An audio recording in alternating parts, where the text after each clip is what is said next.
Financial Argument. Follow us on YouTube. Well, thank you, Doug, and it'll be a delight tonight to be on with Tim Alvarino and you and Joe and share some of the most amazing revelations I think that God has preserved for this time. When you wrote the introduction you wrote to tonight's show on, your website, HagmannandHagmann.com, I was blown away because I think it's important, and I know it's important, that there are specific things that God reserves for specific times to reveal.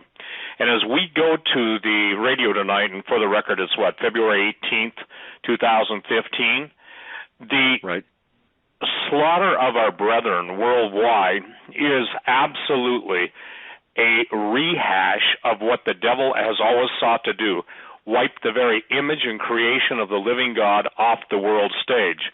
So when you hear when you hear of what's going on to the brethren across the world and 21 Christians being beheaded and a sea of blood, these are all biblical not only references but images coming to mind. So, you quoted today, George Orwell said it best, he who controls the past controls the future. He who controls the present controls the past. And what Tim Alvarino and I are going to be talking about tonight is to put things into perspective. Unless you understand the book of Genesis, and there are a lot of people who say, I don't want to even bother myself with it, you cannot understand the basis of the war that's raging in the heavens, that's soon to be manifest in every one of your lives, my life, our lives, my children's lives, and my grandkids' lives. So tonight we're going to talk about just the battle that is on and why stargates, pyramids, giants, and Atlantis, and the suppression of history is so important. Now, Tim will get in the later part of the show, and I'm going to take about 5 minutes and read something, and I'm going to turn it directly over to Tim. Most people don't get the significance of giants. Most people don't understand that there's a very group of insidious Luciferian and fallen angels trying to control the history of the past so that they can insert at the time and place of their choosing a whole, if you will, artificial or synthetic paradigm into the battle between good and evil. There's a mouthful. Now, I'm reading from Phineas T. Dakes. It's on my website, stevequayle.com. I'm sorry, it's on Genesis6Giants.com, Genesis6Giants.com. And the question is, why giants? You get emails like that. I know Tim's gotten them. I get them all the time. So why is this so important? Well, it's really important, and I'm going to read this in quote. This is Phineas Dake. By the grace of God, I will always give attribution when I know it because, again, the Scripture is very clear on people who steal each man's words from another. If God isn't powerful enough to give preachers original text, then the preacher, I would say, doesn't understand his calling. They can argue with me, they can do whatever they want, but the bottom line is, as I've quoted Campbell McAlpine before, he said, if it doesn't burn in your heart, don't preach it. And if it doesn't burn in your heart, you better check out your heart. Why Giants by Phineas Dakes. And I'm going to give it over to Tim. We'll talk about his amazing accelerated expedition to Sardinia and why it's critical and how getting ready for South America and the expedition that's going to take place there in the coming weeks, how this all ties together. And again, this couldn't, Doug, Joe, and Tim, have happened 5 years ago. It couldn't have happened 10 years ago because, quite candidly, it wasn't time. But the time of the revealing is upon us. It was the purpose of Satan and his fallen angels to corrupt the human race and thereby do away with pure Adamic stock, through whom the seed of the woman should come.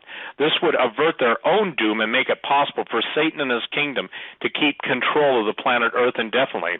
It was said to Adam and Eve that the seed of the woman should defeat Satan and restore man's dominion. Genesis 3:15, and I will put enmity between thee and the woman, and between thy seed and her seed. It shall bruise thy head, and thou shalt bruise his heel. The only way then for Satan to avoid this predicted defeat was to corrupt the pure Adamite or Adamic line, so that the coming of the seed of woman in the world would be made impossible. This he tried to accomplish by sending some of his fallen angels to marry the daughters of men, as in Genesis 6:1-4. I call Genesis 6, for the record, the absolute Rosetta Stone to understanding all of history, and to understanding all conspiracies, and to understanding all spiritual warfare. back to what Phineas Dykes wrote. Genesis 6:1-4. And it came to pass when men began to multiply on the face of the earth, and daughters were born unto them, that the sons of God saw the daughters of men that they were fair, and they took them wives, all of which they chose. And the Lord said, My spirit shall not always strive with man, for that he is also flesh, yet his days shall be 120 years. There were giants in the earth in those days, and after that, when the sons of God came in unto the daughters of men, and they bare children to them, the same became the mighty men which are of old, men of renown, and producing the giant nations through them. Now this is critical because some people want to argue that this is the Sethite versus the Canaanite. Wrong. There were giants in those days before the flood and after the flood. Interestingly enough, Doug, and we talked about this once, but it came as a revelation to me instantly about, maybe 3 months ago, that, and I've never thought this before, being a researcher, written up, literally years and years of study, but the only two places the word Nephilim is used is in Genesis 6 and Numbers 13:33. After that, the word Rephaim, or the giants, are used exclusively. There are two such eruptions of fallen angels taught in Genesis 6:4. There were giants in the earth in those days before the flood, and also after that, after the flood, when the sons of God, the fallen angels, came into the daughters of men, and any daughters of men, whether they were Cain's daughters, Seth, and others, and they bare children to them, and which is meaning the angels. Satan almost succeeded in his plan during the first eruption, for all flesh had corrupted his way upon the earth, and all the multitude, and Noah and his sons were the only pure Adamic stock left to be preserved by the ark. Now, they weren't morally perfect, obviously, but they certainly were genetically perfect. And that should astound people. If they go back and look at the populations projected in those days, 8 out of, if it was 10 million, 15 million, 100 million, whatever it was, that's very few. And it leads to the immediate statement that the remnant is very, very small. 1 Peter 3:19-20, by which also he went, Jesus, preached unto the spirits in prison, which sometime were disobedient, when the once the long-suffering of God waited in the days of Noah, while the ark was being built or being prepared, wherein few, that is, 8 souls, were saved by water. The main objective of the flood was to do away with all satanic corruption, destroy the giants, and preserve the pure Adamic stock, so as to make good the guarantee of the coming of the seed of woman, as in the plan of God. Now, everyone, how do I say this, fast forward into the times that we're talking about. And we're talking about the end of humanity as God created us through artificial intelligence, through cyborgs, through transhumanism, through singularity. All those things I've written about extensively in Xenogenesis. Tom Horn and I have done hours on Hagman and Hagman trying to address these issues. Even Elon Musk is worried about the, if you will, the termination machines that are already in place. So behind all this, ladies and gentlemen, is a very real devil, very real fallen angels. And so when we get right now to Tim's expedition, and how this came about in such an accelerated way, because we weren't planning to go, and I did not go. Tim, another brother, and we won't give out their names, but 2 other people accompanied Tim to Sardinia, where Tim basically interviewed some of the oldest, well-informed people, and it's going to be amazing to hear the story. So, Tim, I want you to share now, if you would. We're talking about giants. We're talking about the universal presence of giants. We're talking about the universal, if you will, presentation of pyramids all over the world, yet the great cover-up continues until that time that the evil and the evil ones and all their minions and all their controllers decide to spin it for their benefit. And we get into maybe an hour or so away, we'll be talking about the 10 kings that no one wants to deal with in the book of Revelation. And I think you'll be pretty astounded, Doug, Joe, and everyone listening, that there are other alternatives for just the standard dispensationalism, which, for the record, I have rejected for 20-some years. But the point is that, Tim, share about the fascinating undertaking, how it came to, take place in Sardinia, and what basically the amazing doors and testimonies that were opened up to you and the team. Okay. A week ago today, actually, I just got back from Sardinia, got back on the 11th. And about 3 weeks ago or 4 weeks ago, somewhere in that area, I received a phone call from an individual who told me about a certain situation in Sardinia, Italy, concerning evidence of giants, and specifically concerning possible fragments, bones, and implements that belong to a race of giants. So obviously, Steve and I were very interested in this, and we decided that this is something we need to go and take a look at right away, because we were also told that the government was, that it was a very oppressive situation over in Sardinia, something that many people don't know about, that the government of Sardinia, specifically the archaeological institutions in Sardinia, are oppressing certain individuals who I won't name on this broadcast, are oppressing certain individuals in Sardinia because they have been investigating and turning up evidence of giants on the island. Now, before I begin to talk about this, for those who don't know where Sardinia is located, Sardinia is a large island off the western coast of Rome. It's kind of above Sicily. It's off the western coast of Rome. There's the little island of Corsica above Sardinia. Corsica belongs to the French. Sardinia belongs to Italy. So Sardinia is Italy. It's a part of Italy. But like Sicily, it kind of has its own cultural background, but it is part of Italy. So anyway, Steve and I thought, after looking at what we were told and after doing a little bit of research on Sardinia ourselves, we decided this is something that we need to do immediately while there's still something to be seen, before all of the evidence completely disappears, or before the oppression gets so bad that people won't be willing to talk anymore. So within 2 weeks of getting this phone call, I was on an airplane with two other individuals heading for Sardinia, basically heading for Rome, and then from Rome to Sardinia. And I didn't know what to expect, except that we were looking for evidence of giants, something to do with artifacts concerning giants.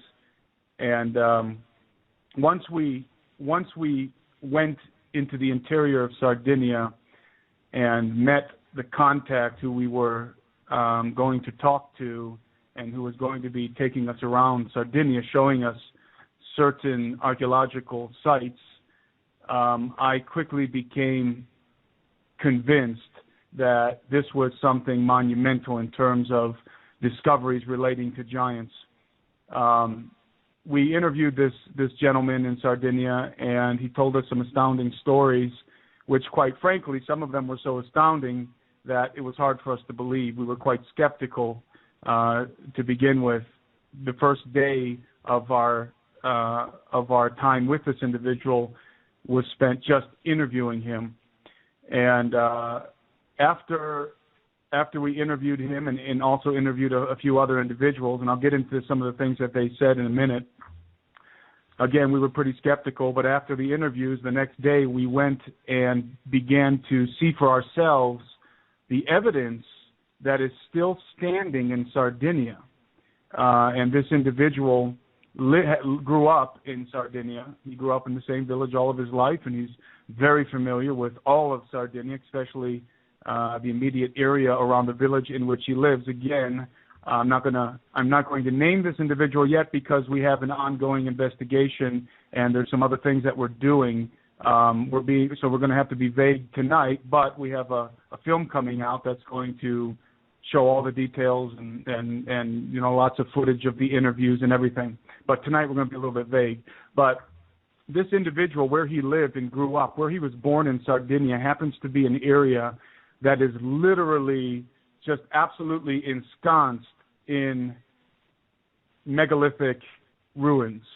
And what was more impressive to me, and what I immediately was able to recognize, were mounds. And when I say mounds, I'm talking about mounds like unto the mounds that were discovered in the United States a couple hundred years ago, when the whole of this country was at one time dotted with these mounds, artificial mounds that were constructed by a race of giants. And for anybody who's familiar with the history of the Smithsonian and has read Steve's books, will be familiar with the Smithsonian cover-up of the red-haired race of giants, not just red-haired, but prominently red-haired race of giants that once existed in the United States, that once lived in the United States. And so immediately, by the way, most of those mounds have been taken apart, and obviously whatever remains of giant skeletons were to be found inside of them, because basically they were tombs, have since been removed by the Smithsonian. And of course, nobody really knows where they've gone. They've taken the bones and either destroyed them, or they're in some dusty room in the back of the Smithsonian Museum in Washington, D.C., or wherever. But Sardinia, particularly around the village of this individual who we were interviewing, is absolutely dotted with these mounds. They're everywhere. And we're talking about the artificial mounds. And it's hard for me to describe the mounds over the radio, but we have plenty of footage of these mounds that we're going to be putting in our documentary film. And it is very apparent that these are, in fact, artificial mounds. And on top of many of these mounds, in fact, on top of all of them, there are ruins, megalithic ruins, the remains of megalithic ruins. So that's the first thing that we noticed right off the bat. And obviously we had an interpreter with us, and so this individual didn't speak English, so everything was through an Italian interpreter. And we began to see that we are dealing with a situation that is reminiscent of the America in the mid and late 19th century, when all of these giant bones were being dug up. Except the difference in Sardinia is that they're still there for the most part. The giant bones are still there, and the mounds are still there, and the ruins are still there, and the stories are still there. So basically, again, we realized really quickly, hey, we're kind of like in the United States in the late 19th century or the mid-19th century, when all this stuff was starting to literally pop out, was being dug up from these burial sites. And so we started to get really excited because, again, the first day we had heard a lot of testimony. We were kind of skeptical because a lot of it was really sensational. But now we're starting to actually get out and start to see stuff out there. And, the excitement is beginning to grow because, hey, we've got mounds. And we started to go up and visit some of these sites and go up on top of some of these mounds. And without a doubt, we were dealing with megalithic structures that are very similar to the different megalithic sites around the world, the different ancient megalithic sites around the world. But paradoxically, I had never heard of all of these megalithic ruins existing in Sardinia. I did a lot of research, and I never came across the fact that Sardinia was still full of these artificial mounds and megalithic ruins. So something that we noticed immediately was that every site that had megalithic ruins also had trees planted in rows in front of it. And we were told quite matter-of-factly that the municipalities were ordered to plant the trees in front of these sites in order to conceal the fact that they existed, that they were there. And so that's one of the first things that we noticed was we'd look down over the ridge and we'd look down the hill and there was a town, and from the town you could see the megalithic sites. And so from that view, from that perspective, trees were carefully planted in rows to cover up what was on top of the mound, what was on top of the particular site that we were on. And so it became apparent very quickly that we were dealing with a cover-up, and not a very good one, because in a nutshell, what's happening in Sardinia and what's happened in Sardinia, both according to the testimony that we were able to get on camera, and also according to our own eyewitness account, we went and we saw that this is in fact the case, is that for years now there's been an effort to get rid of anything that doesn't fit into the archaeological norms of the historical orthodoxy. So, in other words, in Sardinia, the historians I should say the archaeologists are willing and eager to show everybody ruins that belong to the Romans or the Carthaginians, or the culture that they call the Nuragi culture, but they absolutely deny the existence, pretend that the ruins that belong to a more ancient culture with more sophisticated technology, they pretend that they're not even there. They literally pretend that there's nothing to see there. And again, in fact, trees are planted in front of all of these sites. And on any kind of site that you see in Sardinia that looks like a pyramid, which we'll get to in a minute, any site that looks like geometric symmetry, anything that looks like it might have been a building of some kind that is not identified in the archaeological orthodoxy as a touristic site is covered with trees, so that it obscures its shape and blocks some of the megalithic ruins that are still there. They've removed, and when I say they, I'm talking about two organizations, one specifically, which is at the heart of everything, which is the Vatican, and then the municipalities of Sardinia that are basically taking orders from the Vatican to remove everything, especially anything that has to do with the bones of giants. And I've never been, in my entire life, I've never been in a place, and for the listeners, I lived in Peru for 10 years, and Peru still has a lot of crazy archaeological stuff, but I've never been in a place where I felt like I was literally standing on top of giant bones. That's what I felt like everywhere I went in Sardinia. It felt like if we were to dig down into this mound, we would discover giant bones. And now, right off the bat, let me tell everybody why we didn't dig anywhere in Sardinia. The reason why we didn't dig anywhere in Sardinia is because it is explicitly banned to look for giant bones. And I asked this is coming from one of our contacts there, and I asked him, so there's a specific law against actually looking for giant bones, giant artifacts? He said, absolutely. In other words, you can't go digging down into mounds looking for anything because they know you're going to probably discover, in certain areas, you're certainly going to discover giant bones, remains of gigantic humanoid entities. We were standing actually in one particular on the first place that we went to, the first place that we visited, not far from our contact's home. You can see his village down the hill. We were shown the area where our contact first discovered a giant skeleton when he was a child. And his story goes that when he was a child, he used to play in this area that used to have a lot of megalithic ruins still standing. In other words, standing structures were there. And he describes all these structures to detail, and we got it all on camera, and it's going to be in the film. That when he was a child, he used to play. When he was 6, 7, 8, 9, 10 years old, he used to play up there with his friends, and the village was only a mile away, so they used to run up there and play around the ruins, the megalithic ruins. And they used to play inside of the different caves and the different tombs and the different structures that were still open at that time, which would have been some 50 odd years ago.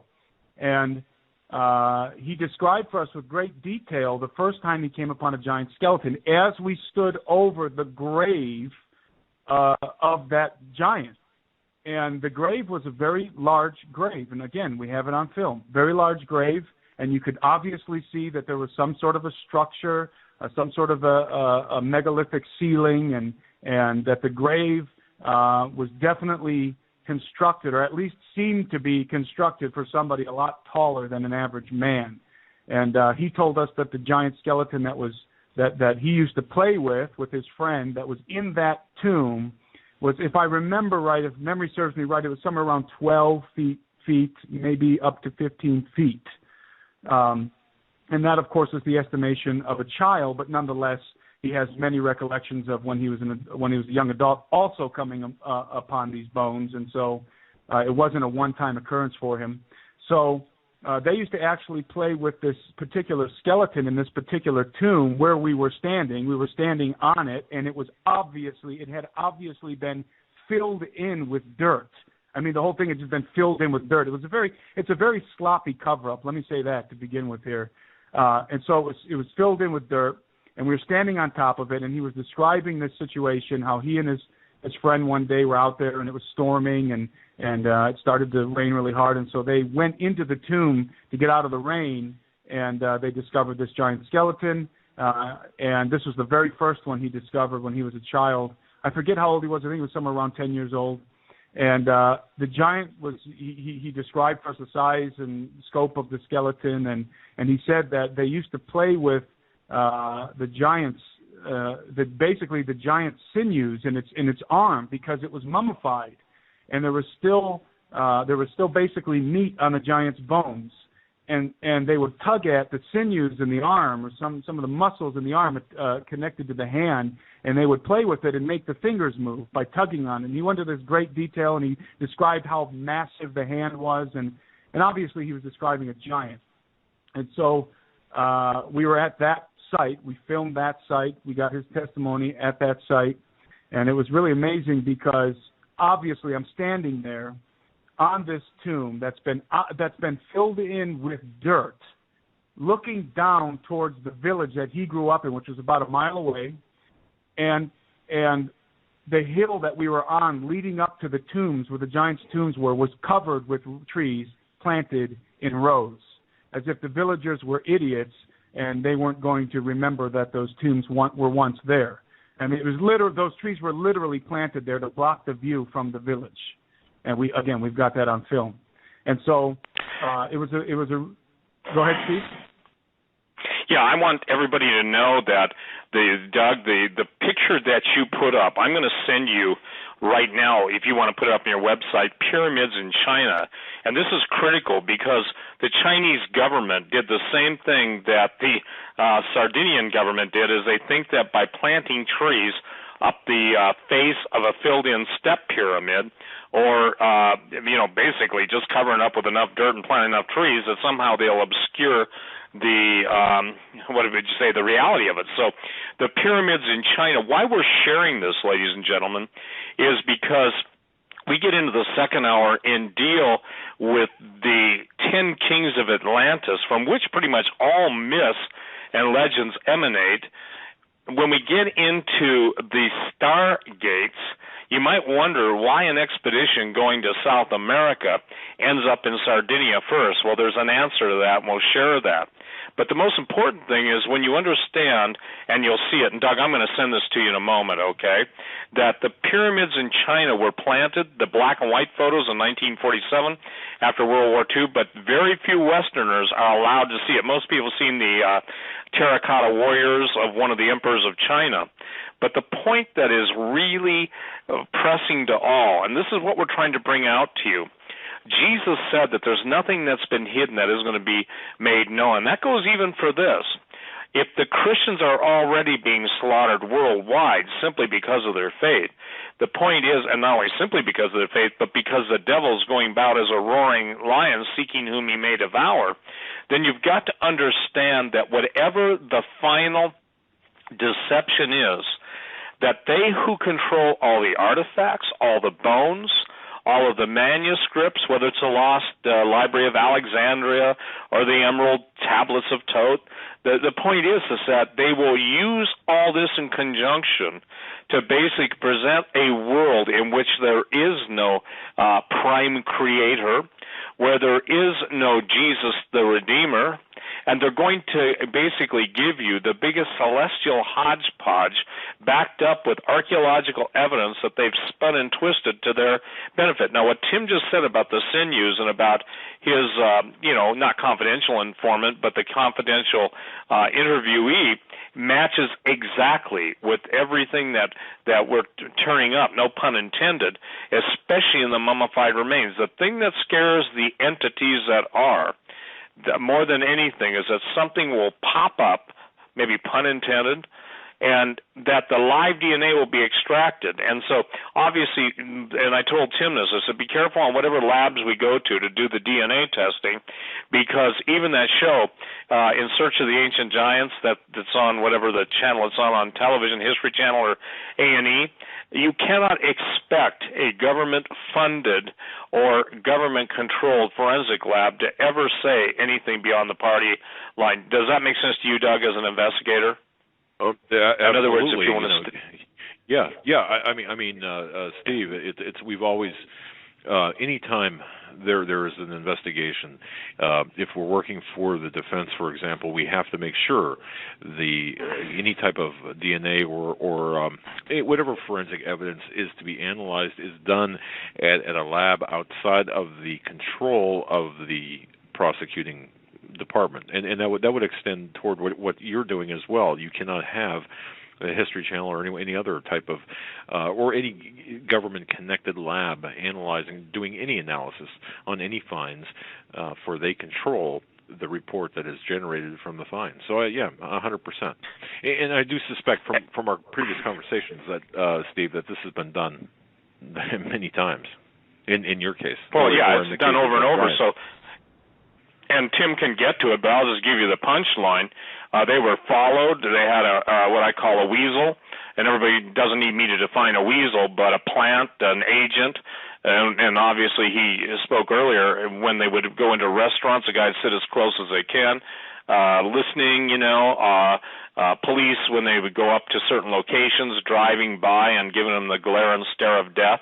So this stuff is sat on purpose. And see, one of the criticisms that's always levied against this whole stuff, well, where are the giant skeletons? I'm not talking about 9-footers. I'm not talking about anybody who were the tall people in history, that I even have on my website. We're talking about guys that go, anywhere from 15 to 28 feet and higher, and so the point, or taller.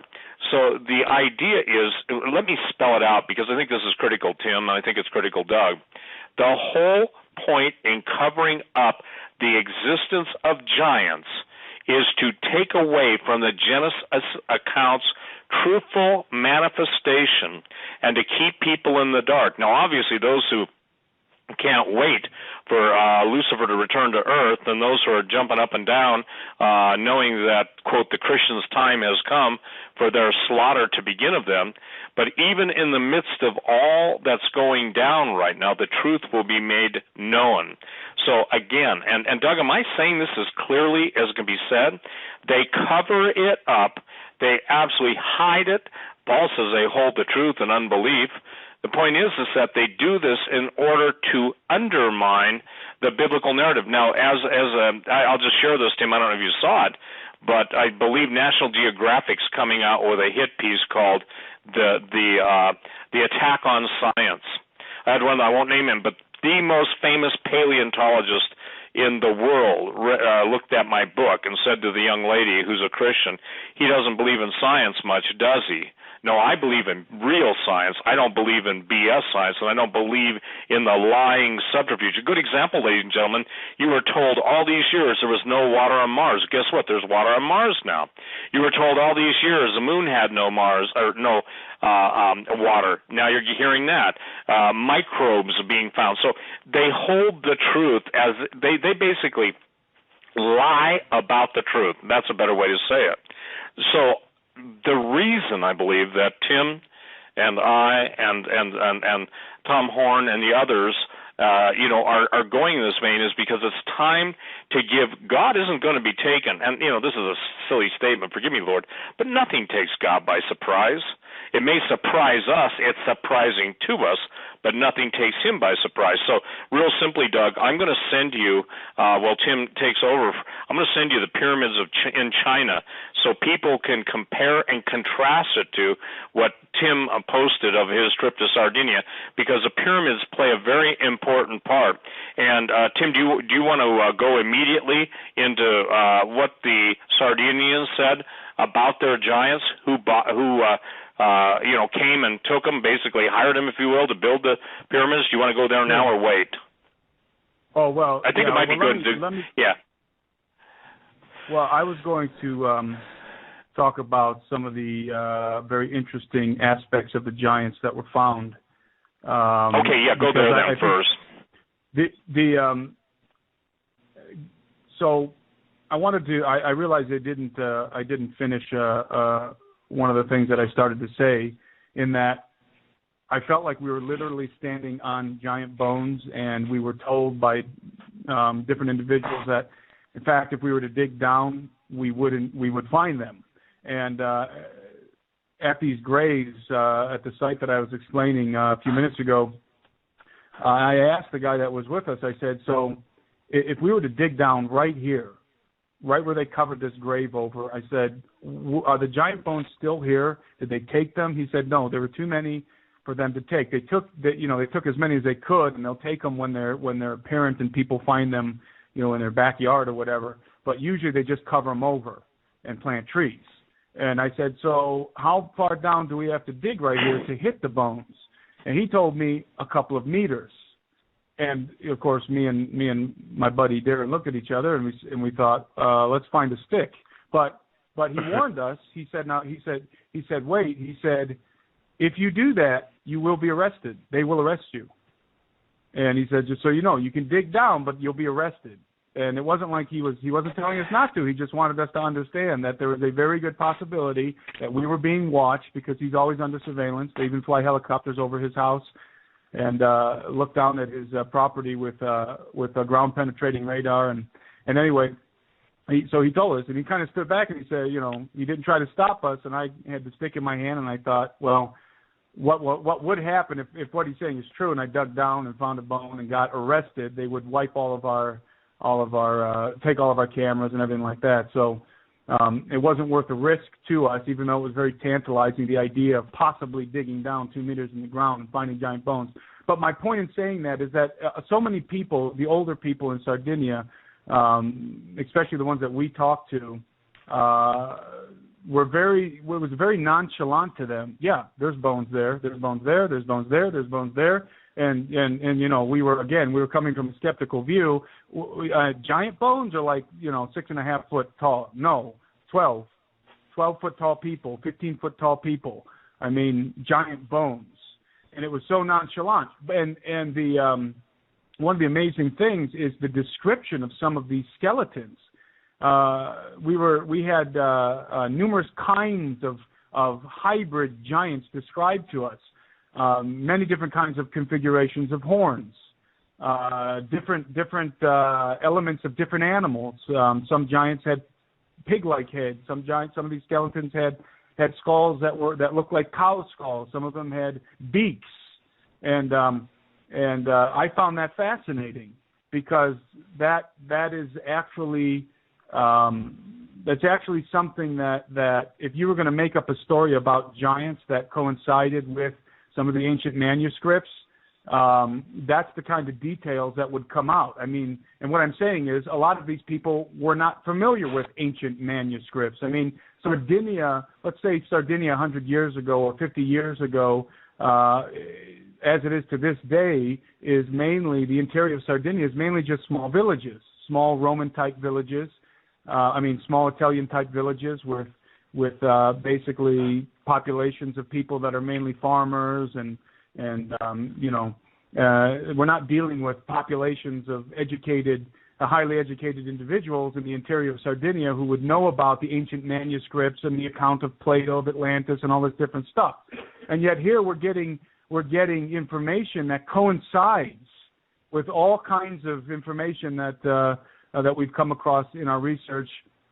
And not only that confirms the biblical narrative, but that also confirms a lot of the other extra-biblical texts, and in terms of the descriptions of the giants, and in terms of the fallen ones coming and having intercourse with women, and then these creatures being born, again, of different kinds of giants. And of course, the Book of Giants talks about that the fallen angels, the 200 watchers that fell in the days of Jared, that they took 200 species of animal, and they purposely selected 200 different kinds of animals and copulated with them, with the express purpose of creating life forms And so when he's sitting there telling us about these giant skulls with different configurations of horns and beaks and the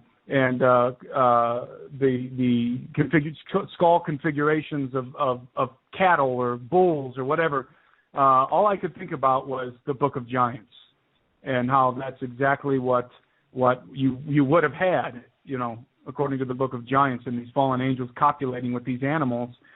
Because when the fallen angels copulated with women, you got giant humanoid creatures. So if the fallen angels are copulating with a bull, for example, you could expect, at least one might think you would expect, a giant bull-like humanoid bull creature like a minotaur or something like that. And that's precisely what was being described to us, those kinds of creatures. So we found that to be extremely tantalizing information. And as a side note, there's a small island down in the south of Sardinia. I think it's actually connected to Sardinia.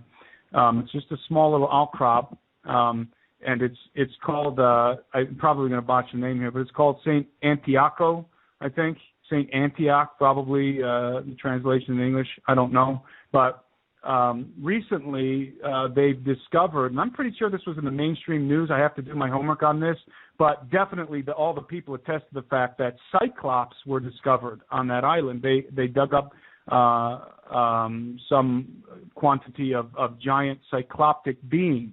So right here in Sardinia, we're finding evidence, at least we're getting testimony of hybridized giant creatures, including cyclops and minotaurs and creatures with beaks and so this is getting, as we're going around taking a look at this stuff, talking to people, it's getting really, really, really interesting to us in terms of the historical documents and the ancient documents that we're aware of. So basically, to the cover-up, I'll talk a little bit about the cover-up. What's really interesting in Sardinia is that it was very apparent to everybody who knew anything about giants, and there was a lot of people who knew about giants, is that it was the Catholic Church that was always coming and taking the bones, and the Catholic Church was always involved in the cover-up. They'd always tell the people, don't think of, don't worry about those bones that you dug up in your backyard yesterday. Those are they're just demonic. Throw them away, get rid of them, or bring them to us, is basically what the narrative was, because we were told that it was so commonplace to dig up giant bones in Sardinia 50 years ago that people had a hard time plowing their fields sometimes because there were so many bones in certain areas. So basically, people who happened to have pieces of property that maybe were sitting on graveyards really had a hard time plowing the field, and they would routinely pull up gigantic hands and gigantic skulls and skulls with horns on them or cycloptic eyes or whatever. And so the Catholic Church routinely would build their churches, their sanctuaries, on top of known tombs of giants and in the vicinities of the areas that they knew for a fact had a lot of giant bones. They would purposely build their facilities on top of them, basically to control the information and to cover it up. And so this was it was fascinating to get the stories from people. One gentleman told us that he had his mom, I think it was his mother, who owned a piece of property that used to belong to the Catholic Church. There used to be a chapel built on it, but it was knocked down and they built their own house. One day he was digging in the basement. They were digging something out. They were going to add. They were digging a basement out, I think is what they were doing. And he just very nonchalantly, very candidly told us about how he dug up this massive hand and massive skull, and he's gradually unearthing this humongous being, this giant, and again he told us another story about something to do with his dog digging in the ground and digging up a massive hand, and there was another gigantic skeleton. These kinds of stories, as fantastic as they sound, are everywhere in Sardinia. And that's really amazing to me because, people aren't coming out of the woodwork to tell us these stories. People are nervous about it. They've been told, there's nothing to see here, forget about it. The Catholic Church has told them, don't think about this, don't look at it, it's just demonic, and we'll take care of it, kind of a deal. But everybody who knew anything, and we got a few interviews on camera of individuals who worked with the archaeological department of certain municipalities in Sardinia that actually went to dig up giant bones. They were involved in digging up giant humanoid skeletons in broad daylight, and of course the government was not surprised at all. They knew exactly what they were doing. They were going to unearth, to excavate these skeletons. They're always excavating the giant skeletons, and everybody tells us they go to the Vatican.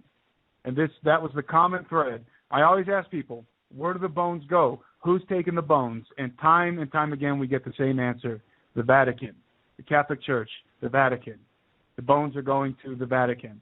And people would very candidly tell us the Vatican knows all about what's going on in Sardinia and are basically the ones who are in charge of the of burying, or who are responsible for burying the truth here. And so that was a very common thread that we were finding and that we document on film. By the way, many of these skeletons, another interesting detail, many of the skeletons that were found with gold armor. And I found that interesting because that kind of correlates to the copper armor that was found on the skeletons in the Americas, especially around the copper mines, around the Great Lakes, the ancient copper mine that is I believe it's still there to this day, but I don't think it's in use. Well, there's a lot of gold in Sardinia, and so these giants were oftentimes unearthed with golden armor and different kinds of metals, but a lot of it seemed to me, the way it was described, as a sort of ornamental golden armor that they were buried with. And many giants were buried. We found a couple of accounts of giant skeletons that were buried, 4 giant skeletons buried in a cross configuration, which I found interesting. In other words, all the heads were touching, and there were 4 giants. That was something that popped up a couple of times, buried in a cross in a cross configuration under the ground.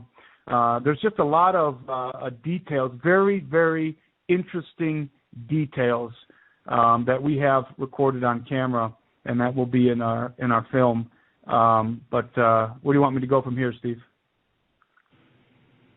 Well, I think people need to know that as you study Greek mythology, people can't separate myth from not only oral and written tradition, but Polyphemus was one of the Cyclops, and wouldn't you know it, Tim, he hung out in the very areas of Sicily and Sardinia, yep. And there was a whole race of them. And Polyphemus, Polyphemos,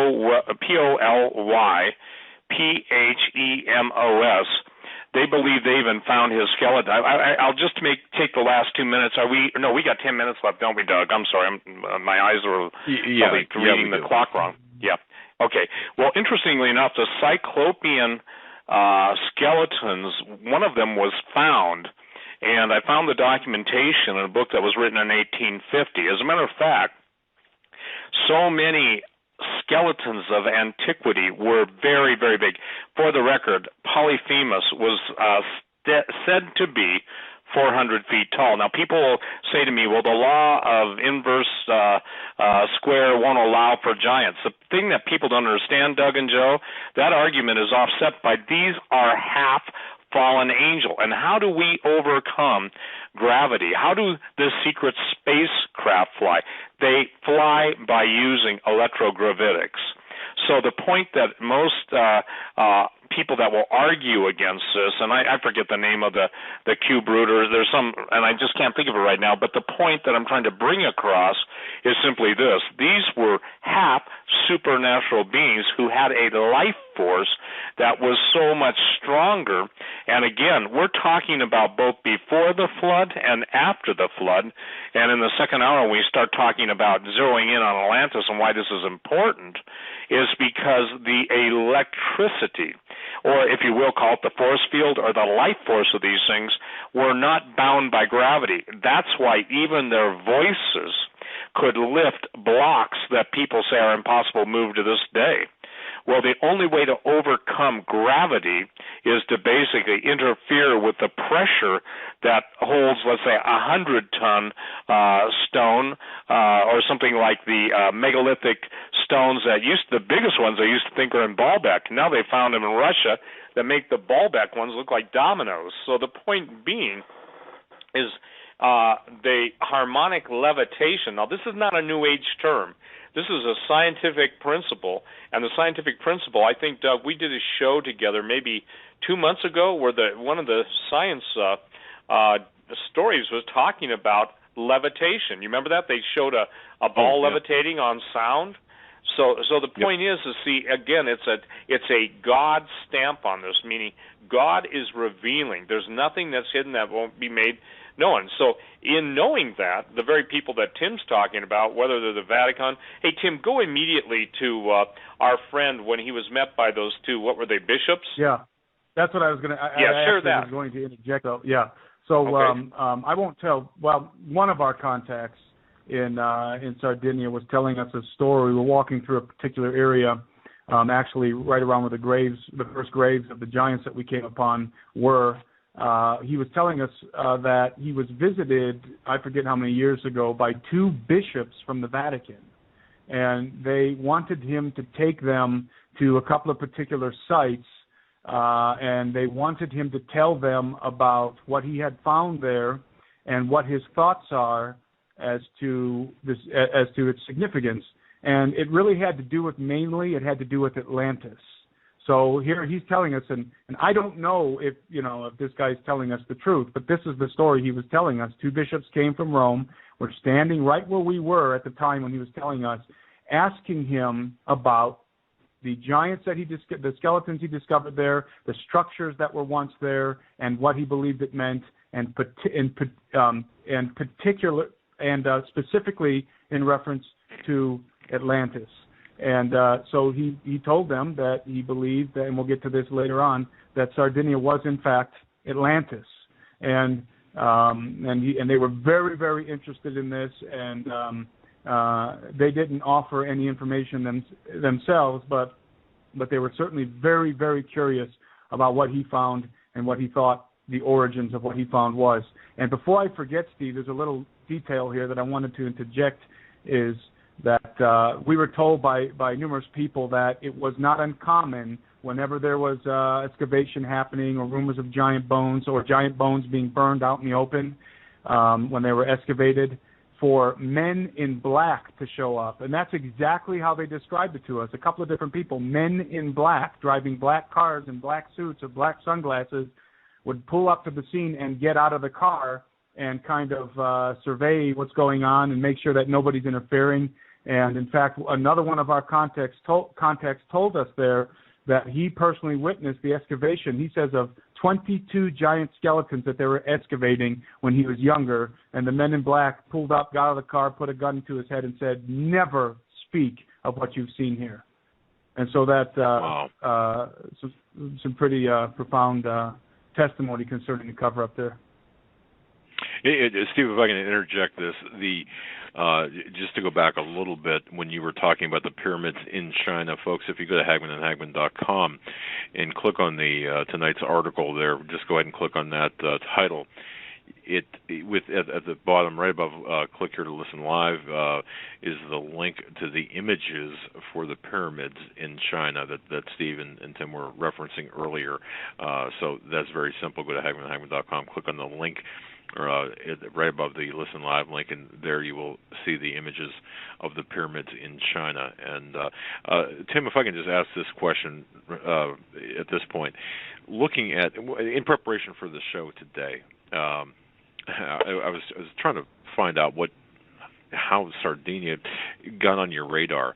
Sardis was the son of Hercules, and of course the Sardinia was named after Sardis, according to ancient accounts here. Does that have any relevance to what we're talking about at all tonight, or is that just is that nothing to do with this? Actually, that's some new information to me. I didn't actually know that, and I find that to be very interesting, Doug.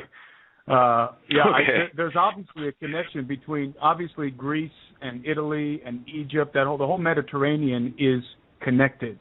It's intrinsically connected. So like Steve was talking about the Cyclops that was in the Sicily area, well, there were also very similar cycloptic creatures that were found all throughout the Mediterranean, some of the different islands, I think Cyprus and some of the different, obviously in Greater Greece, and there's stories of cycloptic creatures all over the Mediterranean. So I think the entire Mediterranean is going to be referenced with the Greek mythology, and obviously the Romans just borrowed the Greek mythology, just adapted it, changed the names. So that Greek mythology, I think it applies to the entire Mediterranean, and obviously also the mythology of the Egyptians. So again, that's very interesting. I did not know that, but I do find that to be very pertinent to what we're talking about here, Doug.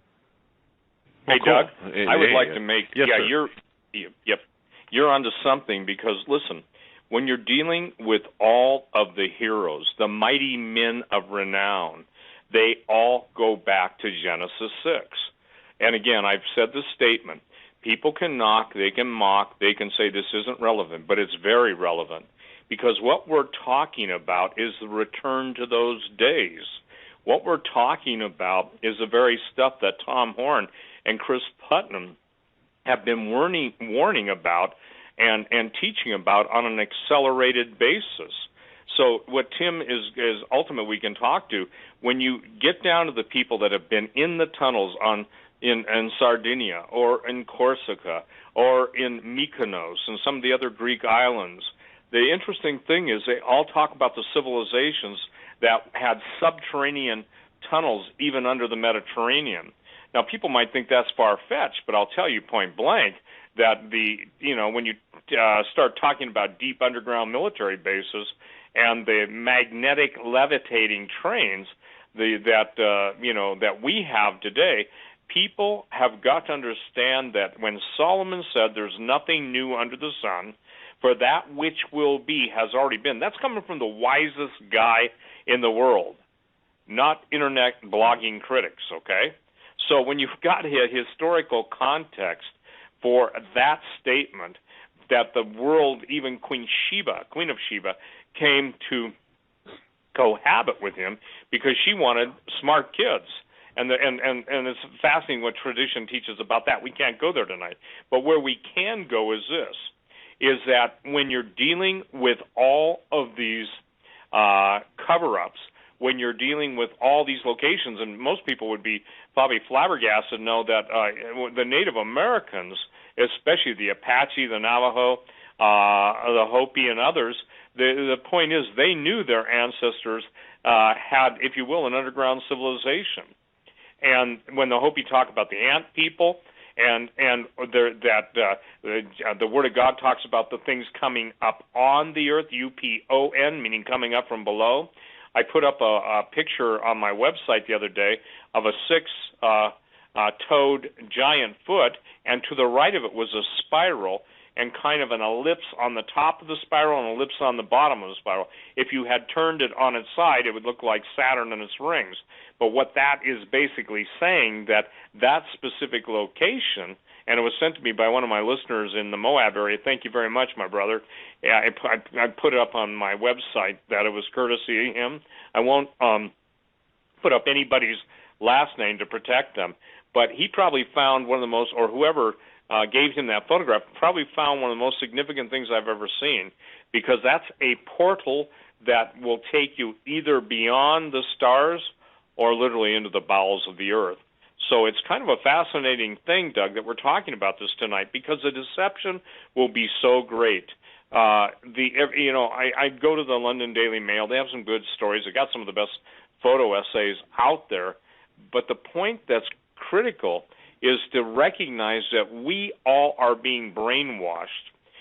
That which we behold, we become. So what I believe is if we behold the truth as always filtered through the Word of God, these are not old women's tales or anything like that, but the truth can be known, and the truth is what people are set free from. The fascinating thing is that we get testimonies, and people, we really do. I don't even publish 1 out of 50 that we get, but the point is that the ones that are important I publish, and people are saying, thank you, you've answered the basic question that's kept me from giving my heart to Jesus. That number one question in many cases was, when God sent the children of Israel into the promised land, why did they kill men, women, and children? Because they weren't humans.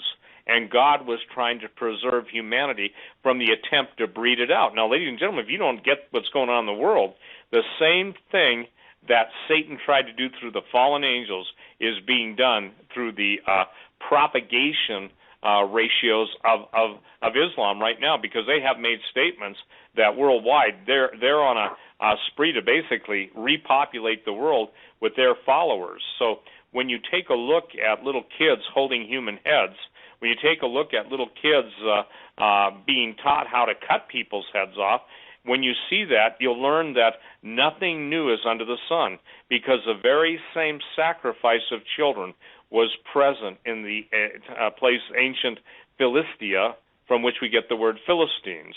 So the critical thing in the giants is this: they overcome the traditional limitations of humanity, including gravity, and in certain aspects teleportation, because their fathers were the fallen angels. And Tim, I want to just point out real quick that the book of giants that Tim just referred to is on my website, free, Genesis 6 Giants, Genesis6Giants.com. And these are the Dead Sea Scrolls. So go to that, Genesis 6, lowercase, Genesis, the number 6, Giants.com, and go look at ancient texts. And when you start to understand this, it becomes really mind-blowing that the truth can set you free. I think we went over time, didn't we, Doug? So we better take a break. Steve Quayle, Genesis 6 Giants. That's Genesis, the number 6, Giants.com. Also SteveQuayle.com. Mr. Timothy Alberino, the Alberino Analysis. Folks, subscribe to his video channel. I've got to tell you, you'll learn a lot. Talking about Sardinia, Stargates, Pyramids, Giants, and Atlantis, and those who suppress history. Steve, I'm going to pop it back right to you. Take us wherever we need to go. Well, I think it's important that we go to Atlantis and the legends surrounding it and the 10 kings, because everybody, I made the statement at the opening of the program that I'm not a classic dispensationalist. In other words, I don't think that in the vast universe that men get to see until God reveals it, the true nature of his multidimensional, multifaceted revelations out of his word. We read a sentence and take it at face value, and rightly we should, provided it's done on the law of first mention. I mean, it's biblically accurate in the context of which it's applied. So, Tim, go ahead and share the history of Atlantis. Read, Critias or whoever you're going to read, Plato. And then when you're done, when you need a break, give it back to me, because most people don't realize that this is critical to the end times. This is so critical to the end times that we're talking about the 10 kings, and we go to Daniel chapter 2, and I'll read that a little later, that this is why it's critical. I told Tim, and Tim, this is pretty amazing. We're sitting in my office, maybe 3 weeks ago, and getting by the grace of God, and Cameron and your lovely wife, thank you so much. Thank you. Getting ready to plan the trip to South America, and lo and behold, it's all like God redirected us, and I think I understand it now, because the fruit, if you will, of history, everybody kind of gets pieces of that. Tonight we're going to the root of it. Go ahead, Tim, and take away on Atlantis, because it's that critical. Okay, well, first of all, Steve and I were not thinking Atlantis at all when I went to Sardinia. It wasn't even on the radar for us. We weren't looking for anything related to Atlantis. Again, as I said earlier in the beginning, we were specifically going to take a look at certain artifacts that were purported to be bones and remains of giants. And so again, Atlantis was not even on the radar for us, wasn't even in my mind. But interestingly enough, it wasn't in my mind concerning Sardinia, as it relates to Sardinia, as it relates to the expedition to Sardinia, it wasn't in my mind. However, the last analysis that I did, the last analysis, the title of it escapes me right now, but it was the third installment of the Plumed Serpent series. Exiles of Atlantis was the title of it. And for some reason, and I've told Steve this, I've been really in Atlantis for the last 6 months. I couldn't get my mind off of it. I really wanted to understand it. There was something there. I knew that it was such a big puzzle piece, even though most people just considered Atlantis to be mythos, Disney kind of stuff. I knew that Atlantis was important to understanding the future. And because there's so much mythos surrounding Atlantis, it's hard to cut through all the BS, basically, and get down to something substantive when dealing with Atlantis. There's so many misconceptions. There's so much information that has been derived by means of channeling entities in the New Age that it is very, very difficult to distill anything of historic value when it comes to Atlantis. But I was working on the Plumed Serpent analysis, the third part, which is not the final part. The last part is the one I'm working on now. It's called the New Atlantis, so it ties into what we're talking about tonight. But I was working on this Plumed Serpent, the part 3 of this Plumed Serpent series, the Exiles of Atlantis, and I really was drawn to the idea that there's a connection here. There is a correlation between, which I won't get to in this show, between the United States of America as it is now and where it's headed and the ancient legend, mythos, and reality, in my opinion, of Atlantis. And so this correlation was beginning to take shape in my mind, and I was doing my own investigations, and I turned up some pretty astounding things, at least to my own knowledge, that I hadn't known before. And so I was very steeped in studying about Atlantis before I went to Sardinia. Just cut out the Plumed Serpent Part 3, Exiles of Atlantis, and I thought, I guess that's it in terms of studying Atlantis. That's where it ended for me, and I headed off to Sardinia to look for evidence of giant bones. Well, what I ended up finding, in my estimation, is evidence for Atlantis as well as evidence for giant bones, which the two go together. For anybody who knows anything about the mythos of Atlantis in almost every single account, whether it be historical accounts or whether it be, and when I say historical accounts, I mean the ones that come down to us from Plato and some of the other people, and the ones that come down to us through channeling, which is obviously not as reliable a source, although I will say that although Satan is the father of lies and these entities that speak to people and that control people, their ultimate goal is to deceive the human race and to deceive people, they do give people a lot of truth. Now, that is by no means a sanction for anybody to go and seek knowledge from these entities, because it will always lead to death and damnation, ultimately. So, but anyways, I wanted to preface what I'm about to say with that little bit of background, so people get the idea of where my mind was. Before I went to Sardinia, I was on to Atlantis, but I pushed that aside, and I was just thinking about giant bones. Atlantis wasn't even on my radar or on Steve's when I set out for Sardinia. But when I got to Sardinia, and when I started to talk to some individuals, some of the first things that they started to talk to me about was Atlantis. And I wasn't interested in hearing about Atlantis from them. I wanted to know about these artifacts that they had, and, where are the giant skeletons buried, basically. But they kept insisting on this narrative of Atlantis, and I kept pushing it away, and it just seemed like a distraction. I wasn't there to look for Atlantis. I was there, again, to look at these artifacts. And basically, as we began to travel around Sardinia with our guide and began to look at some of the structures, some of them that were still standing in part, and most of them just rubble, just big megalithic blocks laying around. And I began to start to wake up to the fact that there was something very, very significant going on in ancient Sardinia. Let me make this clear right off the bat here before I start getting into the details of the Atlantis connection. I believe that what I found in Sardinia is evidence of both, and this is important, of both pre and post-flood civilizations and giants. In other words, evidence of structures and giants from before the flood of Noah and from after the flood of Noah. And there's a big difference between the giants that were before the flood and the giants that were after the flood. From my studies, what I've turned up in my own studies, and I think Steve could probably attest to this as well, is that a lot of the post-flood giants, what appear to be post-flood giants, are a lot of times between 9 and 12 feet tall. But a lot of the more ancient accounts and a lot of what I believe are more ancient ruins suggest a race of giants that is more in the more in the ballpark of 15 to 30 feet tall, like Steve was referencing earlier. In fact, in some of the ancient accounts, one of them in particular, the Book of Dizion, that purportedly comes down from ancient Tibet, which Madame Blavatsky published and talked about.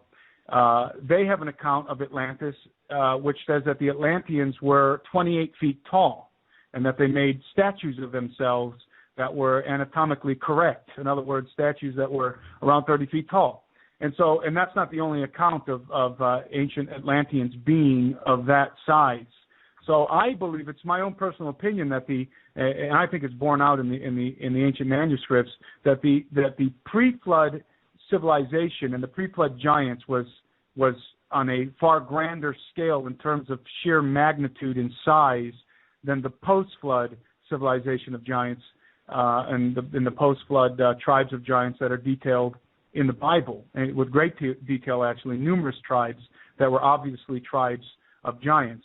So I think in Sardinia we were looking at both together, and maybe later on we'll go into maybe why that is and how that happened. But I started to notice that the megalithic stones that were lying around, and when you drive through Sardinia, again, let me make it clear, if you get a brochure on Sardinia and you want to go to the tourist sites, what are the ancient ruins and the touristic places, the historical places, you're not going to find the places that we went to.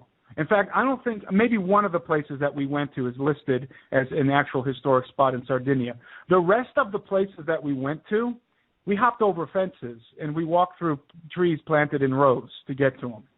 And the megalithic stones that were lying around, some of them were massive. I mean, absolutely comparable to the stones that are used in the Great Pyramids. I forget how many tons those are, Steve, but definitely comparable to those sized megalithic stones. And the structures, many of which, not all of which, some of which were to me obviously post-flood structures that could have been built, are alleged to have been built by giants and humans. That's a whole other story. There was a mixture, a race that they lived together at one time on the island. But a lot of the structures that we saw, from my perspective, were definitely not your common Carthaginian or Roman ruins. These things were massive. Obviously, something very large once stood in some of these places based on the size of the megalithic stones. And something that we found on almost every megalithic site we went to that appeared to be, to our own estimation, a pre-flood site because of the magnitude and the size of the blocks that were used. Almost every site, in fact, let me say every site that we went to that fits into that specific category, the megalithic stones, many of them had a covering, had a plastered layer of quartz on the outside of them. In other words, quartz plastered on the outside. And the individual we were with began to tell us how the legend says that the ancient civilization that used to exist in Sardinia before the Great Flood destroyed it, that's what the legend says in Sardinia, they were giants, number one. Number two, they were destroyed in a Great Flood. And number three, they built these massive structures, and there's more details than three, but they built these massive structures that were purposely plastered with quartz on the outside so that, and we were told that it would function, it would basically, he described it as a city of lights, a city that was illuminated in the day, structures that were illuminated in the day by the sun. The reflection of the sun on the quartz would cast these colors all over the facets of the edifices that were there. The gigantic pyramids and the different structures that were there would literally shine and glisten in the sun during the day, and then at nighttime they would glow in the moonlight. And so now things are starting to click in my head as I'm looking at these quartz covered blocks, where it's obvious that just one side of the block is covered in quartz, and especially where the block is turned over and it wasn't exposed to weathering over who knows how many thousands of years. You reach your hand underneath the block, and there is a uniform layer of quartz. And even on the sides and stuff, the sides that were exposed to the sun and the weather, the quartz is still there, but it's weathered away in some spots.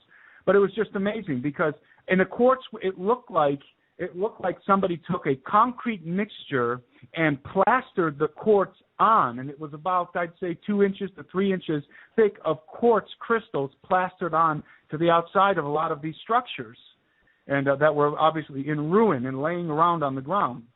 And so this began to really trigger some things in my head, because I had heard legends of Atlantis, and not only Atlantis, some of the great cities of Mu, and some of the great cities of the Rama Empire, and some of these civilizations, which I believe were pre-flood civilizations, that they were shining cities, that their edifices shined, and that they reflected the sunlight.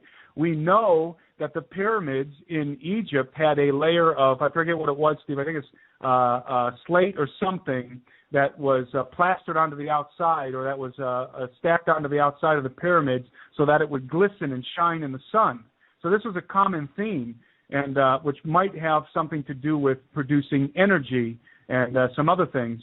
But I found this to be fascinating, because I began to imagine in my mind, as I was at these areas of just everywhere you look is megalithic blocks just scattered all across the countryside. And it becomes obvious really quickly in Sardinia that there was something, again, like I said, beginning this description here, that there was something massive and important that once stood in at least in the areas that we were in Sardinia. And everywhere we looked as we drove to these different spots, and interestingly enough, a lot of the material, the rock that was used wasn't just a solid indigenous rock. It was a concrete. It was a concoction. It was ancient concrete. In fact, I brought a couple of samples of it home, because I think that what we're looking at in Sardinia was antediluvian concrete. And that fascinated me, because you had these blocks that appeared to be made out of some kind of ancient concrete plastered with quartz. And one of the guys that I was with, we wanted to take a sample of the quartz home, and we were trying to break it off of the concrete, of this ancient concrete. And we could not break this concrete. I mean, we were smashing it against rocks and taking big rocks and just hitting it as hard as we could. I mean, we couldn't hardly break off little chips of this concrete. So this is ancient concrete, I believe, antediluvian, in other words, pre-flood concrete that is comparable, or probably most likely far surpasses the concrete that we have today. And so I was now imagining, everywhere I went, I was imagining these magnificent, massive structures, pyramids and buildings and columns and statues covered in quartz. And I began to think, wow, there was something really, really unique and incredible here, because I've never seen anything like some of the stuff I was seeing. I'm used to seeing blocks, for example, in Sacsayhuaman in Peru, that, the typical what I believe is antediluvian construction, where they take the massive blocks that they quarry miles away, these massive blocks that even our modern cranes would have a hard time dealing with. They transport them miles. In the case of Sacsayhuaman, 10 miles away. They quarry them, cut them, and they fit them with such precision into the wall or whatever it is, whatever edifice that they're going into, with such precision that there is no need for mortar. And I mean, you can't even stick a razor blade between. And that's whole pieces of stone. I mean, stone that's literally quarried and cut in whole chunks. But what we were looking at in Sardinia was concrete. And there is a mine. There is a quartz mine in Sardinia that I believe is still active to this day. So it's obvious that they had plenty of quartz. They probably didn't have an abundance of just raw rock to quarry like in Peru, so they made concrete, and they plastered it with quartz. And we're dealing with a very highly advanced, sophisticated civilization, and that was becoming apparent very, very rapidly. In fact, the very first thing we went to look at was just a field of rubble, and again, all of this is on film. A field of rubble, and it was evident that something was standing there, had been knocked down. We were told that all the columns and all the largest pieces of this edifice were hauled away a long time ago, some 15 years ago. I guess that's not really a long time ago, considering that in other places of the world, that stuff was moved away 100 years ago. But in Sardinia, 15, 20 years ago, most of this stuff was hauled away, the remnant of these edifices. And so we were looking across an area that was just rubble. It was just rubble. Obviously, there was a large structure standing there. It was like a road of just, like a field of rubble of this concrete and of this cement, of this ancient cement. And we were told that there once stood a hospital there. And legend has it that it was the first hospital ever built in the world, on Earth. And in fact, that place was called something about the hospital. We wanted to get a picture of the sign that actually indicated that place was the site of an ancient hospital, because they actually had a sign for it. There used to be a road paved with megalithic stones that they just paved right over it with asphalt. And there's no indication that this is a touristic site, by the way. Nothing, except for the one little sign that says something about the hospital. That's it.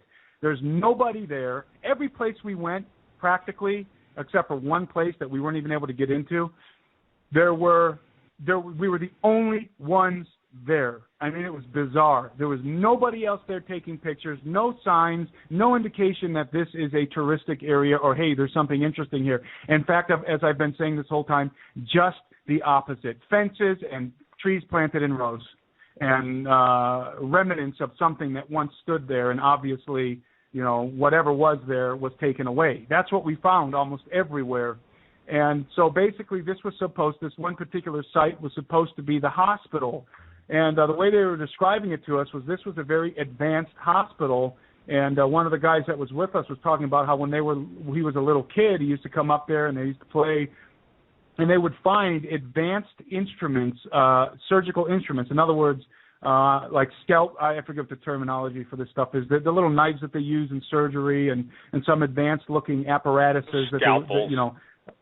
Scalpels and different kinds of metal and he was describing it to us, and he said they would literally used to find it mixed into the rubble, all kinds of crazy stuff he was describing.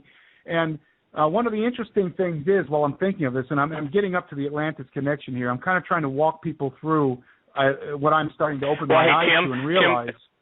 Tim, hold on a minute, because I want to interject something. I think it's important. Most people think when Tim gets into Critias, and Solon of Egypt, most people don't know that there are pre-Platonic writings concerning Atlantis, especially the Egyptians, obviously, Solon of Egypt. And I put up on my website, Doug, and we did a show on it. I think it was either with you or maybe, I'm sorry, it could have been George Norrie on Coast to Coast, but the Babylonian seal of kings that goes back 250,000 years.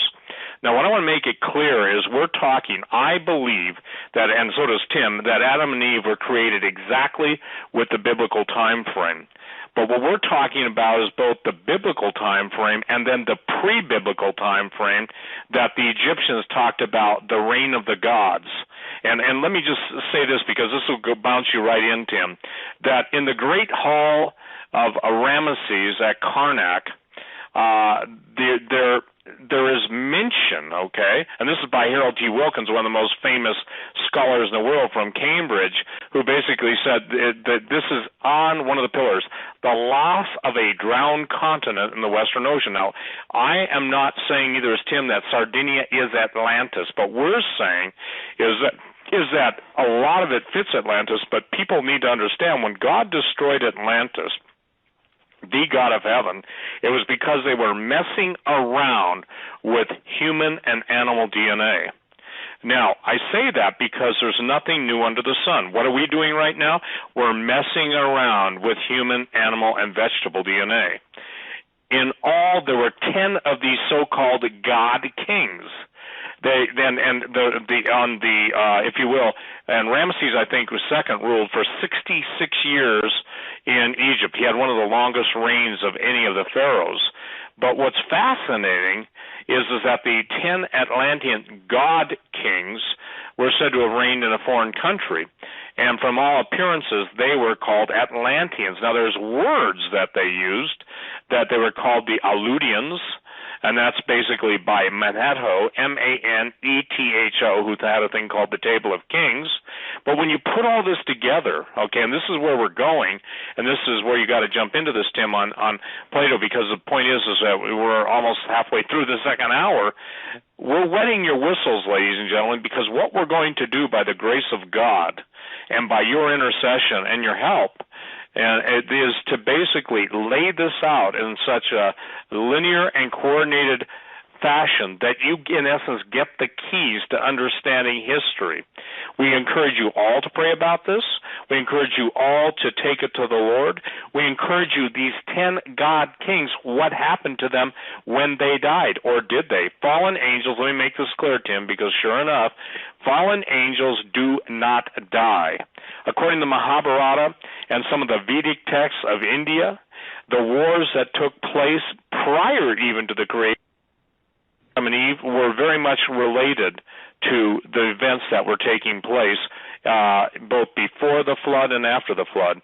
So what is critical for people to understand tonight is that we are at a time now where the things that have been hidden are going to be revealed. And again, because, now, this is important, I believe the purpose of the Lord in having us deal with this after much prayer isn't to entice you with old fables, but to show you that through a coordinated effort of suppression, murder, and all sorts of intrigue, the truth has been kept from you. Because people cannot, and you cannot do it. The lying devils from hell in the scientific community, the ones that are in what I call black science, that's the true science that you get only invited into as you become a Luciferian. They know good and well this history. So the point is that which has been hidden from you is now being revealed to you, brothers and sisters, so that you might take it to the Lord and you might say, oh, I get it now. I get it now. And so the point is that obviously an evolutionary biologist, okay, is not going to have an easy time explaining giants and the DNA. Do you remember, Tim, when everybody said, Doug, that good night Neanderthals are part of our early development, when we kind of crawled out of the pond and became scum, and then from scum we became salamanders? Now, I'm mocking this, okay? There is no way to explain the architecture. There is no way to explain the hidden civilizations and the pyramids all line up with celestial coordinates. There is no way to explain that in an evolutionary model. There is no way to explain the giant skeletons. There is no way to explain all of the great architectural facts. And by the way, one of the things I've learned, and having written Genesis 6 Giants, I don't know, however many, 10, 12, 14 years ago, I have to come out now, and I'm coming out with a new version of that in which I detail all the ancient giants because they blew my mind. I did not know how big Polyphemus was, and I did not know of all the records of some of these guys that were so huge that the Colossus of Rhodes, if you look at the Colossus of Rhodes up, it was one of the ancient wonders of the world. It stood just a little under 100 feet in the harbor of Rhodes. That was a life-size statue. So gravity has changed. Climate has changed. What affected longevity, and I think the best explanation of longevity from a biblical standpoint is by Donald Patton, Patten, the biblical Flight and Ice epic. Men's lifespans were shortened dramatically after the flood. But when you go into the Babylonian Table of Kings, some of these kings ruled for 66,000 years, 25,000. Remember this, we're not talking about human beings at that point. And the Egyptians believed that they were the descendants of the gods. The Egyptians, does anybody want to put it together? All their mitres, their crowns are always in the shape of a Paracas skull pretty much. Well, the idea was that they became the elite because the gods and people worshipped the pharaohs as God. Obviously, Moses didn't. Obviously, the children of Israel did not. And when the Hebrews were led out of Egypt in the promised land, a lot of them couldn't get Egypt out of their heart to get the promised land into their heart. And therefore, many of them perished in the wilderness. But that's neither here nor there. So I want to make it clear. People say, well, there's only one guy who talked about it, and that's Plato. Not true. Not true. And we don't have time to go through them all tonight. But, Tim, go ahead and read what Plato said about it, because, again, neither Tim or I are saying that this could be a wonderful. One obvious thing is if there were 10 kings that ruled the Mediterranean world, and these were all giants, and the Atlanteans were giants, and is it not true, Tim, that the Sardinians see themselves as the offspring of Atlantis, don't they? Yeah, some of the Sardinians who know about the giants are proud of the fact that they're descended from giants. In fact, we found out that there is an unusual frequency of people who are born with 6 fingers, 6 toes. I think a few years ago, I think it was a few or 10 years ago, a woman in the town that we were in, the town that we were staying in, recently died either 3 or 10 years ago, and she had horns.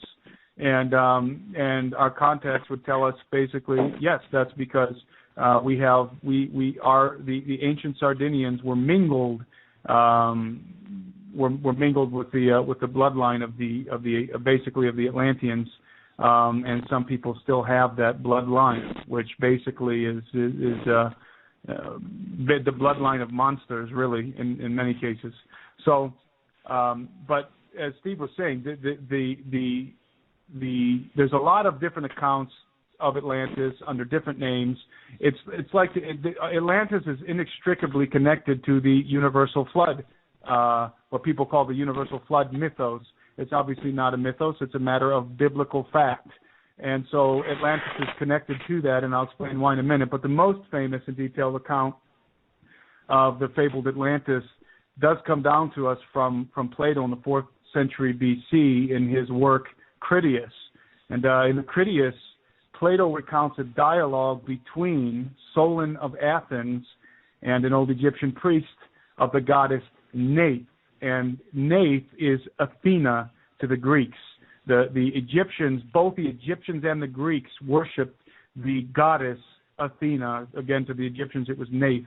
And so basically, Solon of Athens visited the district of Sais in Egypt, and he had this conversation with the Egyptian priests of the goddess Neith. And reading from the Critias, the tale, which was of great length, began as follows. I have before remarked in speaking of the allotments of the gods, that they distributed the whole earth into portions differing in extent, and made themselves temples and sacrifices. And Poseidon, receiving for his lot the island of Atlantis, begat children by a mortal woman. He, Poseidon, also begat and brought up 5 pairs of male children, dividing the island of Atlantis into 10 portions. He gave the firstborn of the eldest pair his mother's dwelling and the surrounding allotment, which was the largest and best, and made him king over the rest. The others he made princes and gave them rule over many men and a large territory. And he named them all, the eldest who was king, he named Atlas, and from him the whole island and ocean received the name of Atlantis. Now I want to stop there. I'm not going to read too much from the Critias because it's a very long account, and there's a lot of details that people can go and look up Plato's Critias. You can find it all over the internet for free. And there's a lot of details that he describes that pertain to Atlantis, the way that it was the city of Atlantis, the island, some things I'll get into here in a little bit. But what I want to point out here is that this tale of Atlantis which the priests of Sais in Egypt are accounting to Solon, and it's being recorded by Plato here, is basically the trademark of antediluvian civilization. This account, the historic, I should say, the mythical account of Atlantis, I believe is an analogy of the historical account of the antediluvian world as it relates to the Genesis 6 affair. In other words, here we have in this tale that from the Egyptian priests, that the gods came down and they divided the earth into portions among themselves. So now let's think of this in terms of, and again, this story, by the way, can fit into either a pre-Adamic or a pre-flood context. I personally think it leans more towards a pre-flood context, but that's open for interpretation, because I believe that, and obviously as Steve does, in the pre-Adamic world, in two floods, one before Adam and then one during the time of Noah. So, but anyways, this story is basically laying out the scenario of Genesis 6. The Watchers come down. There were 200 Watchers according to the Book of Enoch, and they divide the earth into portions among themselves. And obviously here we have Poseidon, the Greek mythological figure of Poseidon, taking for his lot the island of Atlantis. And later on we're told in the story that there's a particular human woman who's on the island of Atlantis that he goes and takes as a wife. And as I just read, has children by her, 10 sons specifically, and they were giants. So obviously what we have here is a Genesis 6 narrative, is the Book of Enoch narrative of the Watchers coming down, dividing the earth into portions. And according to Plato's account, Atlantis was ruled by 10 kings, as Steve referenced earlier, whose father was a god, but whose mother was human. Again, Genesis 6 narrative. What Plato does not reveal is that these 10 hybrid kings of Atlantis were, in fact, giants. And so many of the other accounts record these 10 kings as giants. Now, let me say at this juncture that there is an ancient Sardinian legend that says that one of the gods took the island of Sardinia as his territory. He took a human woman as a wife and begot 10 giant male sons. This is an ancient Sardinian legend. Begot 10 giant male sons who later became the kings of ancient Sardinia. So now we're starting to weave in the Atlantis connection here. And I want people to keep in mind that these stories that we were told by some of the Sardinian people who we talked to were the ancient stories that came down from their grandfathers and their grandfathers' grandfathers back to the generations, that this is the stories that came down. Now, going back, I don't know how many generations, but once you get back maybe 3 or 4 generations, you're probably dealing with a predominantly illiterate group of people who probably would have never even knew who Plato was, let alone have read his Critias, the unfinished work of Plato's Critias. So we're dealing with both the Atlantis, so people don't get lost here. We're dealing both with the historical account of Plato in his work, the Critias of Atlantis, and weaving in here the ancient Sardinian legends concerning the island of Sardinia that run parallel with this account, Plato's account, specifically Plato's account of Atlantis. So what we have in the story of Atlantis is at the very least an allegory of the antediluvian world order, what I call the old world order, in which the fallen angels distributed the whole earth into portions among themselves and became each the god of his own realm, appointing their giant hybrid sons as the kings. So one of those, let's just call it one of those watchers, took this island that became legendary, became known throughout the world as Atlantis.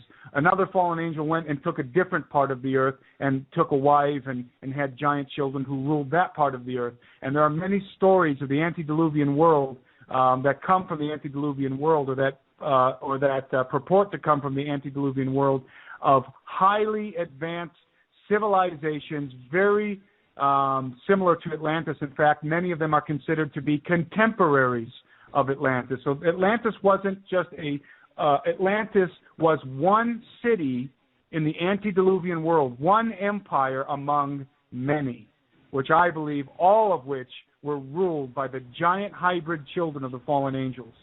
Manly P. Hall makes this statement in his book, The Secret Destiny of America. The Critias first describes the blessed state of the Atlantean people under the benevolent rulership of 10 kings who were bound together in a league.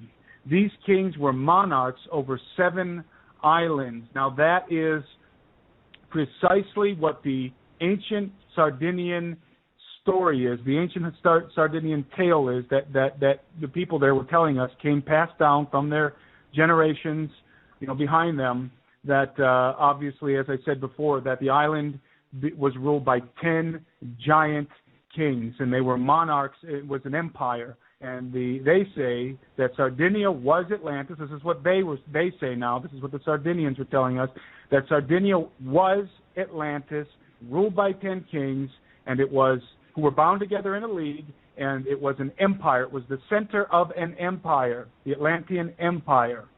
And so 10 kings bound together in a league is the subject of biblical prophecy concerning a final world empire that will arise before the end of the age. Now, by the way, I'm reading from my notes from the last analysis I did. I detail a lot of this in the last analysis I did, the Exiles of Atlantis.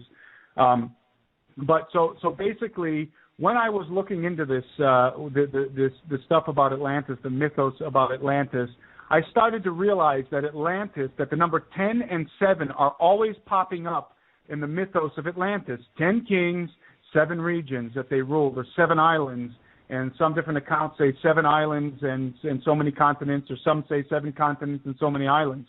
But you have the number 10 and 7. And this was fascinating to me because, as I just said, 10 and 7 are numbers that signify, that are found in the Bible, and that signify the domain and authority of the dragon and his beast in the book of Revelations. So I started to think, wait a minute, there's a connection between Atlantis and the book of Revelations. At least in my mind, in my own research, was basically discovering this strange coincidence between the story of Atlantis and the kingdom of Antichrist at the end of the age. And so this is the why does it matter coming in here. So basically, there's a handful of scriptures that I can reference. I'll reference Revelations 12:3 to give you an illustration of this. And another sign appeared in heaven. Behold, a great fiery red dragon having 7 heads and 10 horns and 7 diadems on his heads.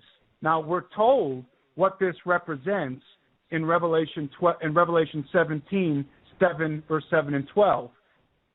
I will tell you the mystery of the woman and of the beast that carries her, which has the 7 heads and the 10 horns. So both the dragon of the book of Revelation has 7 heads and 10 horns, and the beast, which are 2 separate entities in the book of Revelation, the dragon and the beast. So the dragon, the 10 horns which you saw, are 10 kings who have received no kingdom as yet, but they receive authority for 1 hour as kings with the beast. Again, that's Revelation 17, 7 and verses 7 and 12. So suddenly we have this interesting parallel between the mythos of Atlantis and the final empire that will appear on this planet at the end of the age. We have in both situations 10 kings who are ruling over 7 regions. So geographically speaking, it's interesting to note that the earth is divided, as it is now, is divided into 7 divisions of land or continents. So the 7 islands of the Atlantean Empire serve as a symbolic representation of the 7 continents of the earth, in my estimation, and therefore of world domination. So basically, Atlantis epitomizes the old world order in which the gods mingled themselves with the seed of men, which is the story of Atlantis, and generated hybrid offspring to rule the earth. I believe that the coming New World Order, like Atlantis, is going to also be ruled, I believe it's biblical, by 10 hybrid kings. this is where I want people to start to at least consider that there is a connection between the mythos of Atlantis, what I consider to be historical Atlantis, because I believe Atlantis was a literal island and kingdom. So the mythos and history of Atlantis and the final empire of the Antichrist, which I believe is already beginning to amalgamate, to come together, to rise in this age in which we live.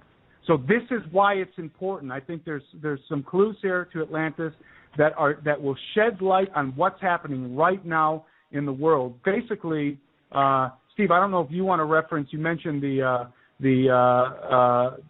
Daniel chapter 2, the statue. I think you were probably going to talk about the statue of Nebuchadnezzar, right?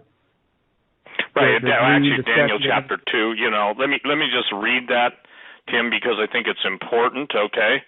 And for so long, people just haven't figured out. Now, Daniel was the end-time prophet, and God told him at the end of Daniel, seal it up, Daniel, or the angel did, for the vision is yet for an appointed time. I'm doing this; it's not verbatim. For knowledge shall run to and fro. But again, what we're referring to in the book of Daniel is obviously a great image. What you're talking about, and starting Daniel 2, Chapter 2, verse 30. I'm confused here. But as for me, the secret is not revealed to me for any wisdom that I have more than any living. But for their sakes that shall make known the interpretation of the king, and that thou mightest know thy thoughts of thy heart. Thou, O king, sawest, and behold, a great image. This great image, whose brightness was excellent, stood before thee, and the form was terrible. This image's head was of fine gold, his breast and his arms of silver, his belly and his thighs of brass, his legs of iron, his feet part of iron and part of clay. Thou sawest till a stone was cut out without hands, which smote the image upon his feet that were of iron and clay, and brake them into pieces. Then was the iron, the clay, the brass, silver, and gold broken to pieces together, and became like the chaff of the summer threshing floors, and the wind carried them away, that no place was found for them. The stone that smote the image became a great mountain and filled the whole earth. And basically it goes on, and talks about the different kingdoms. But the part that we want to get to, talking about the final kingdom, as the fourth, verse 40, and the fourth kingdom shall be strong as iron, for as much as iron breaketh in pieces and subdueth all things, and as iron that breaketh all these things shall it break in pieces and bruise. And whereas thou sawest the feet and toes, part of potter's clay and part of iron, the kingdom shall be divided, but there shall be in it the strength of iron, for as much as thou sawest the iron mixed with miry clay. And it goes on to say there, and basically the idea is, let's see, where am I going? I'm going here to the verse that says that, though they will not mingle, with the seed. They're going to try and mingle with the seed. That seed is the seed of man. And I believe Daniel is talking about what Tim just shared with you. Tim, to my knowledge, and look, this isn't about who said it first, but to my knowledge, very few people, if any, have ever put the return of the 10 kings of Atlantis in with the basically, the prophetic filling of that, because again, I don't think it was time. Verse 43, and whereas thou sawest iron mixed with miry clay, they shall mingle themselves with the seed of men, but they shall not cleave one to another, even as iron is not mixed with clay. Notice that God's even talking about human marriage. For this reason shall a man cleave unto his wife. And in the days of the king shall the God of heaven set up a kingdom which shall never be destroyed, and the kingdom shall not be left to other people, but it shall break in pieces and consume all these kingdoms, and it shall stand forever. So, ladies and gentlemen, again, I guess if you get anything out of this show tonight, the attempt to understand prophecy in a secular and historic framework without bringing in probably the most profound supernatural revelation. It's just like, Tim, you've heard me say it on talk radio when you used to listen to me. The book of Revelation isn't a bunch of bad stuff getting ready to happen. It's Jesus is the only one worthy, the Son of God, our Redeemer who bought our eternal souls with his precious blood. He's the only one worthy to open the seals. So I believe that what you got while you went there, I think this is I really do. Ladies and gentlemen, understand, we're planning the expedition to South America. God puts a redirect into our life. And I give credit to whom credit due, honor to whom honor due, and all glory, honor, power, and praise be unto him, the Ancient of Days. Because, again, what happened is we're at that time, Tim, the lateness of the hour. Now, imagine this. Imagine the Vatican and everything that they've been doing, ladies and gentlemen, looking for an alien savior. Tom Horn has explained that in great detail. The description of them sounds like something out of the Middle Ages in a gargoyle. But these entities, these 10 kings, to the degree that the children became, their children, the giants, died, but the fallen angels have not been killed. And fallen angels don't die. They can be chained in everlasting chains to darkness, the first incursion into the human race. But the point is that CERN and all of the diabolical work that's going on is to release these things. And if God basically put them in, I guess you'd say, a form of non-intervention with humans for a time, then the humans go and turn their back on God, and the word of the Lord is that, Mystery Babylon becomes a habitation for devils. I think that what Tim, and I still think this, it gives me shivers, I think what the Lord was showing you, showing me, showing us, is that the historic context is accurate as it dealt with the kingdoms, the gold, the silver, the four great kingdoms, revival of the Holy Roman Empire.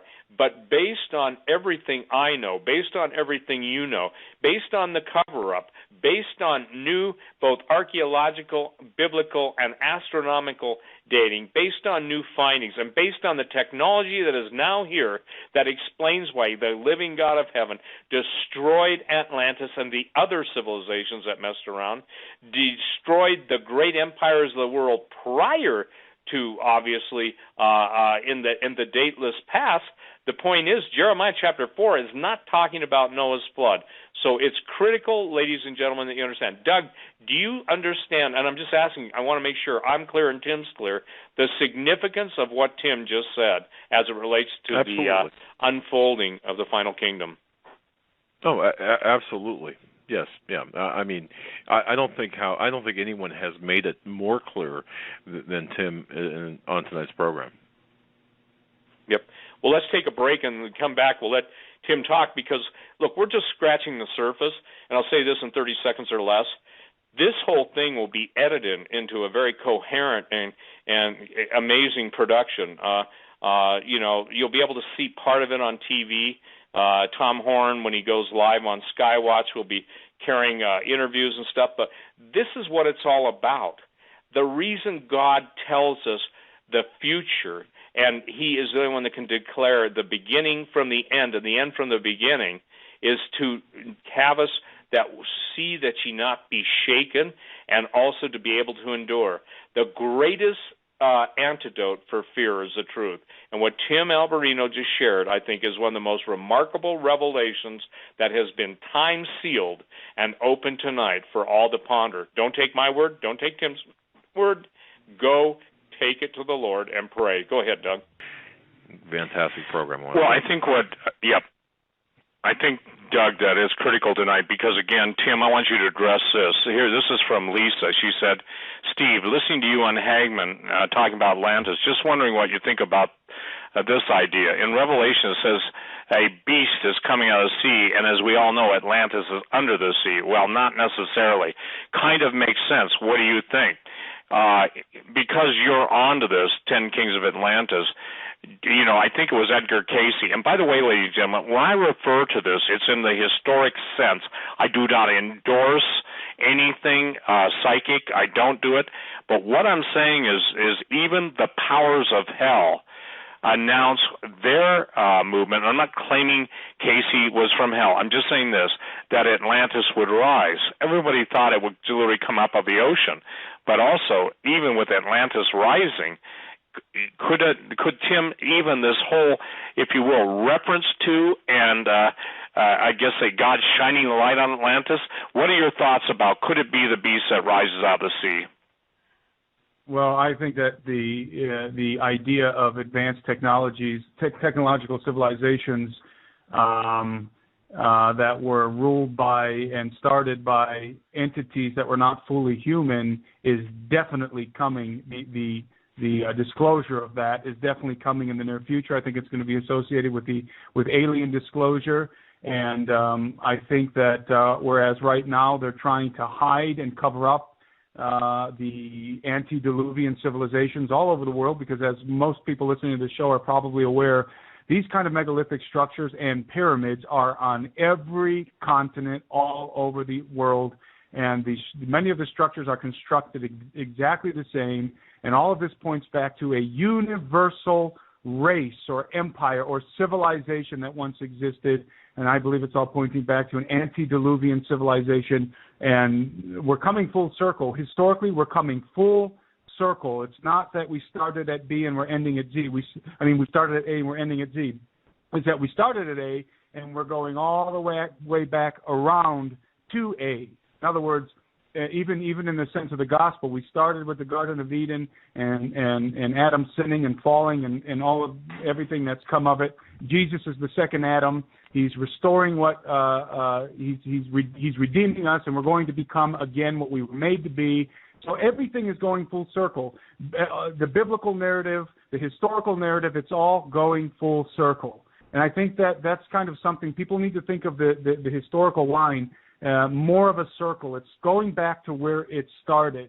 I think that's just a natural progression. That's God's plan. And so obviously we reference as in the days of Noah often, and a lot of people scoff at that and say, well, that's not what it means. It means that suddenly destruction will come. But for anybody who studies the Bible and studies it seriously and takes it seriously, will understand that there are, in many cases, both a metaphoric and literal point being addressed in the same phrase, in the same verse.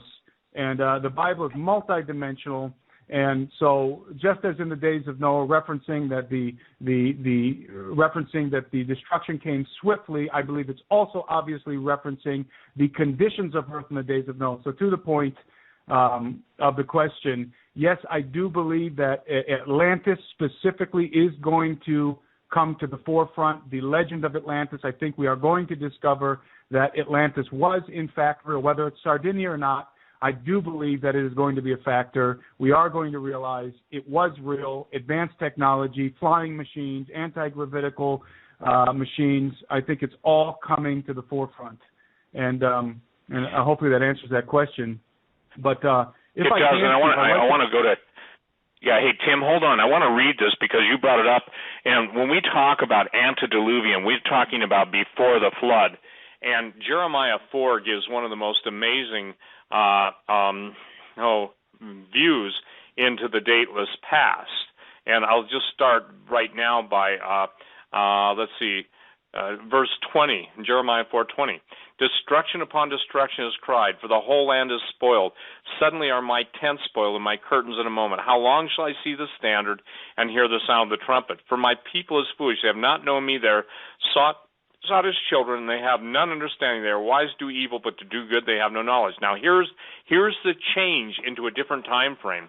I beheld the earth, and lo, it was without form and void, and the heavens, and they had no light. Pastor Langford said that the Lord has been dealing with him on tohu and bohu. Those are two Hebrew words that basically appear in only two places in the Old Testament. This one and in Genesis, in the beginning God created the heavens and the earth, and the earth was without form, and was void and without form, and darkness was upon the face of the deep. That's I beheld the mountains, and lo, and there was no man. This is not talking. There was no Adam, and all the birds of heaven were fled. I beheld, and lo, the fruitful place was a wilderness. Now listen to this. And all the cities thereof were broken down at the presence of the Lord, and by his fierce anger. For thus saith the Lord, or for thus hath the Lord said, the whole land shall be desolate, yet will I not make a full end. For this shall the earth mourn, and the heavens above shall be black, because I have spoken, I have purposed it, and will not repent, neither will I turn back from it. So I guess the interesting thing is, when you see tohu and bohu, you're talking, when God says replenish the earth, God creates something. Replenish means allow to come back that which has perished away, in this case under judgment. So one of the things that's interesting, ladies and gentlemen, is that the Bible specifically talks about two floods. So in turning that back over now to Tim, it's critical because, again, there's nothing that's hidden that won't be made known or won't be revealed. And we're talking about, I would say this, a timed, sealed revelation. If somebody can prove to me, like the emailer, that you knew this stuff 40 years ago and wrote about it, send it to me, and I'll read it on the air. So anyway, Tim, all I'm saying right now is this, is that we are seeing right now the return of the days of Noah. And I like what you said. You know, people say suddenly, of course, the same people that say, oh, that doesn't mean that, are the ones that are waiting for an e-ticket out of here as, literally now, I think I'm not keeping exact track, but if I do the numbers of the amount of Christians being slaughtered worldwide, hello, do you think maybe we could be at least approaching the Great Tribulation? And all you guys that keep saying, well, the Lord's coming on Rosh Hashanah this year. We've been saying that since 1988. Well, this year this is the Shemitah. Now, listen, Jesus prayed, and this is critical to understand, that we would be overcomers. Not that the Father would take us out of the world, but that he would keep us through the world. The evil is taken out of the world. The separation of sheep and the goats, the wheats and the tares. And why this is critical is, Doug, I'm serious, Tim, the appetite of the demons, the appetite of the giants, let me make this clear to people. The Catholic Church said to our interviewee that Tim talked to that basically, don't touch these giants, they're demons. They're not demons.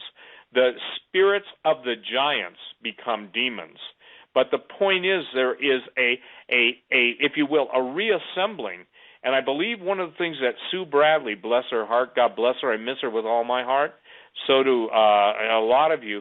But one of the things we discussed, could Ezekiel's army be, the very resurrection of the giants as the evil spirits which were bound and now are loosed come back to inhabit them? And Tom Horn, I think, and I address that casually, because, ladies and gentlemen, the thing is, the voice of God asks Ezekiel, can these bones live? Everybody, and then it talks about, and God raises up an exceeding great army.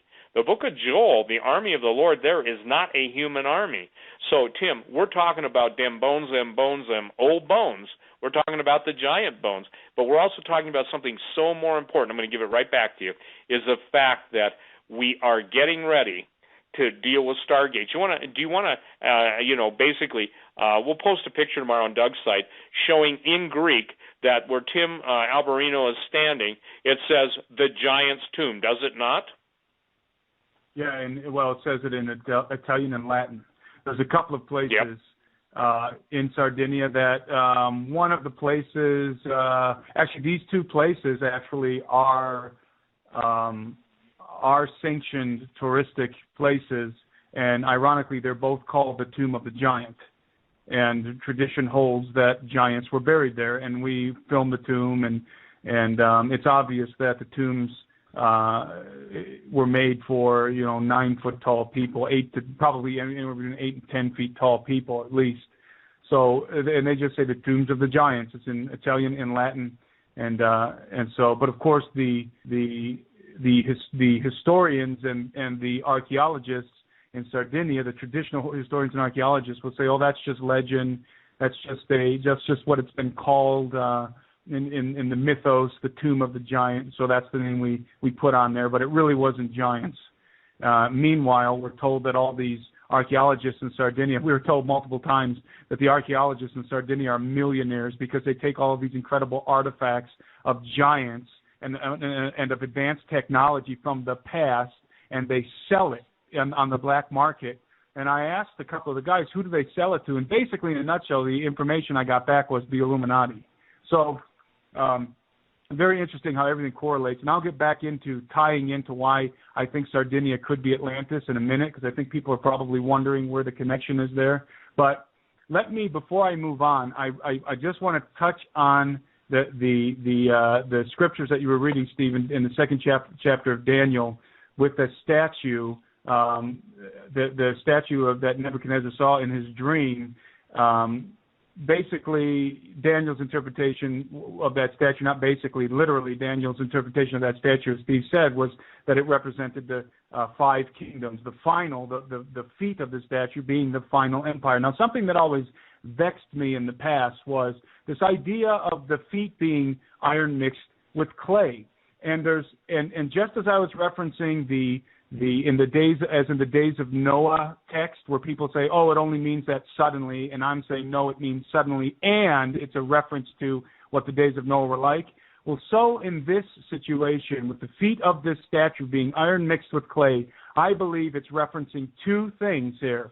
One of the things is plainly written. The other thing is veiled. The other thing is a little more concealed, and it takes a little bit of wisdom to pull it out. And if people don't think that God does that in the Bible, they're just not reading the Bible properly, because God does that all throughout Scripture. In fact, in the book of Revelations, we're told to calculate the number of the beast. And so there's obviously things that are there that God purposely conceals so that we can discover them and find them out. Anyway, there's a host of scriptures that prove that is in fact the case. But the point is that the iron mixed with clay analogy references in the feet of the statue, that in Daniel chapter 2, the feet of the statue that Nebuchadnezzar saw in his dream. The final empire, that's what those feet represent. The final empire that will rule on this planet before Jesus comes back and destroys, basically smashes it into smithereens and sets up his own kingdom. That final empire is represented in 2 sets of feet, or in 2 feet that have 10 toes and that are iron mixed with clay. And what occurred to me was that obviously the analogy of the iron mixed with clay, the Bible tells us, that Daniel tells us, that it means that it's going to be that empire, the final empire, is going to be partly strong and partly broken. Everybody, most theologians and people who are interested in eschatology stop there, and they say, oh, that's the reference. That's what it means. It means it's going to be partly broken, and of course the feet naturally will have 10 toes. So some people extrapolate out that those 10 toes are 10 kingdoms, and so they say, okay, the feet, the iron mixed with clay, the kingdom will be divided, and the 10 toes of the feet, because it has 2 feet, represent a fragmented kingdom. Okay, done. File it away. We figured it out. But it never sat well with me, and it took studying Atlantis to look back at this verse and say, wait a minute, there's something here that everybody skips over, and it's this. Just as Steve read in Daniel 2:43-44, where it's talking about the iron mixed with clay, they, referring to the feet, referring to the final empire, they shall mingle themselves with the seed of men, but they shall not cleave to one another, even as iron is not mixed with clay. A lot of people stop there, but this is something that really doesn't pop off the page. It didn't for me until I studied Atlantis. And in the days of these kings shall the God of heaven set up a kingdom that shall never be destroyed. Wait a minute. We have the they identified. Who are the they that shall mingle themselves with the seed of men? These kings. What kings? The kings that are represented in the 10 toes of the final empire. So I believe that Daniel is literally pointing to an Atlantean empire, 10 hybrid kings, literally hybrid kings that are going to rule over the final empire on this planet. Now, here is the scary thing about this. These 10 hybrid kings, when you read further into into the book of Revelations, they give their authority to one man. So, and I don't think he's fully human either, and I'm talking about the Antichrist. So picture these 10 hybrid kings that are hybrid kings, like the hybrid kings of Atlantis. Atlantis was the prefiguration of this final empire with its 10 giant hybrid kings, the final empire of the earth before Jesus comes back, being ruled by 10 hybrid kings. who give their authority. And by the way, the Bible says that God entices them to give their authority to the beast, not the devil. That's an interesting thing. God entices them to give their authority to the beast. They give their authority to the beast, which is the authority over the whole earth, these 10 kings, because their empire is divided among them. 10 hybrid kings ruling the whole earth with a fragmented empire. They give their authority to the beast, but it doesn't stop there. The beast gets the authority of the 10 hybrid kings of the final empire. But also, the dragon gives the beast his authority. So that now it begins to really show us how much authority the Antichrist is actually going to have. It's really incredible. The 10 hybrid kings give him their authority. God entices them to give the beast their authority, to give the Antichrist their authority. And the dragon, who's separate from these 10 hybrid kings, gives the Antichrist, gives the beast his authority. Now that's a lot of authority invested in one person. I just say that so that people can get a feeling for how much authority the Antichrist is going to wield at the end of the age. I believe it's going to be unprecedented. And by the way, again, as I said, I do not believe that the Antichrist will be fully human. I believe he also will be a hybrid. And I believe that most of the inhabitants of the planet, by the time this occurs, will not be fully human. I believe the genetic revolution is coming. It plays into this, that the 10 kings of the final empire are hybrids. They mingle themselves with the seeds of men, and that the mark of the beast has something to do with hybridization. And that's my opinion. But anyways, so the second meaning of the iron mixed with clay in the context of Nebuchadnezzar's prophetic statue, in my opinion, is that the 10 kings of the final world empire, as prefigured in the 10 kings of Atlantis, will be hybrids of some kind. Again, to summarize this, it is my opinion that Atlantis is an emblematic depiction of the antediluvian old world order and the prophetic harbinger of the coming new world order, which will reinstitute the golden age, when the gods mingled themselves with the seed of men and hybrids walked the earth. I believe that will define the final empire of this planet, the final empire of men of this planet, the final age before Jesus comes back and smashes it all into pieces and establishes his kingdom. So now, Sardinia. Now here's why my eyes started to open up in Sardinia, because I went into the details about these megalithic structures having the quartz on them, and the shining city, and the city that glowed that shone in the day from the reflection of the sun and glowed at night from the reflection of the moon.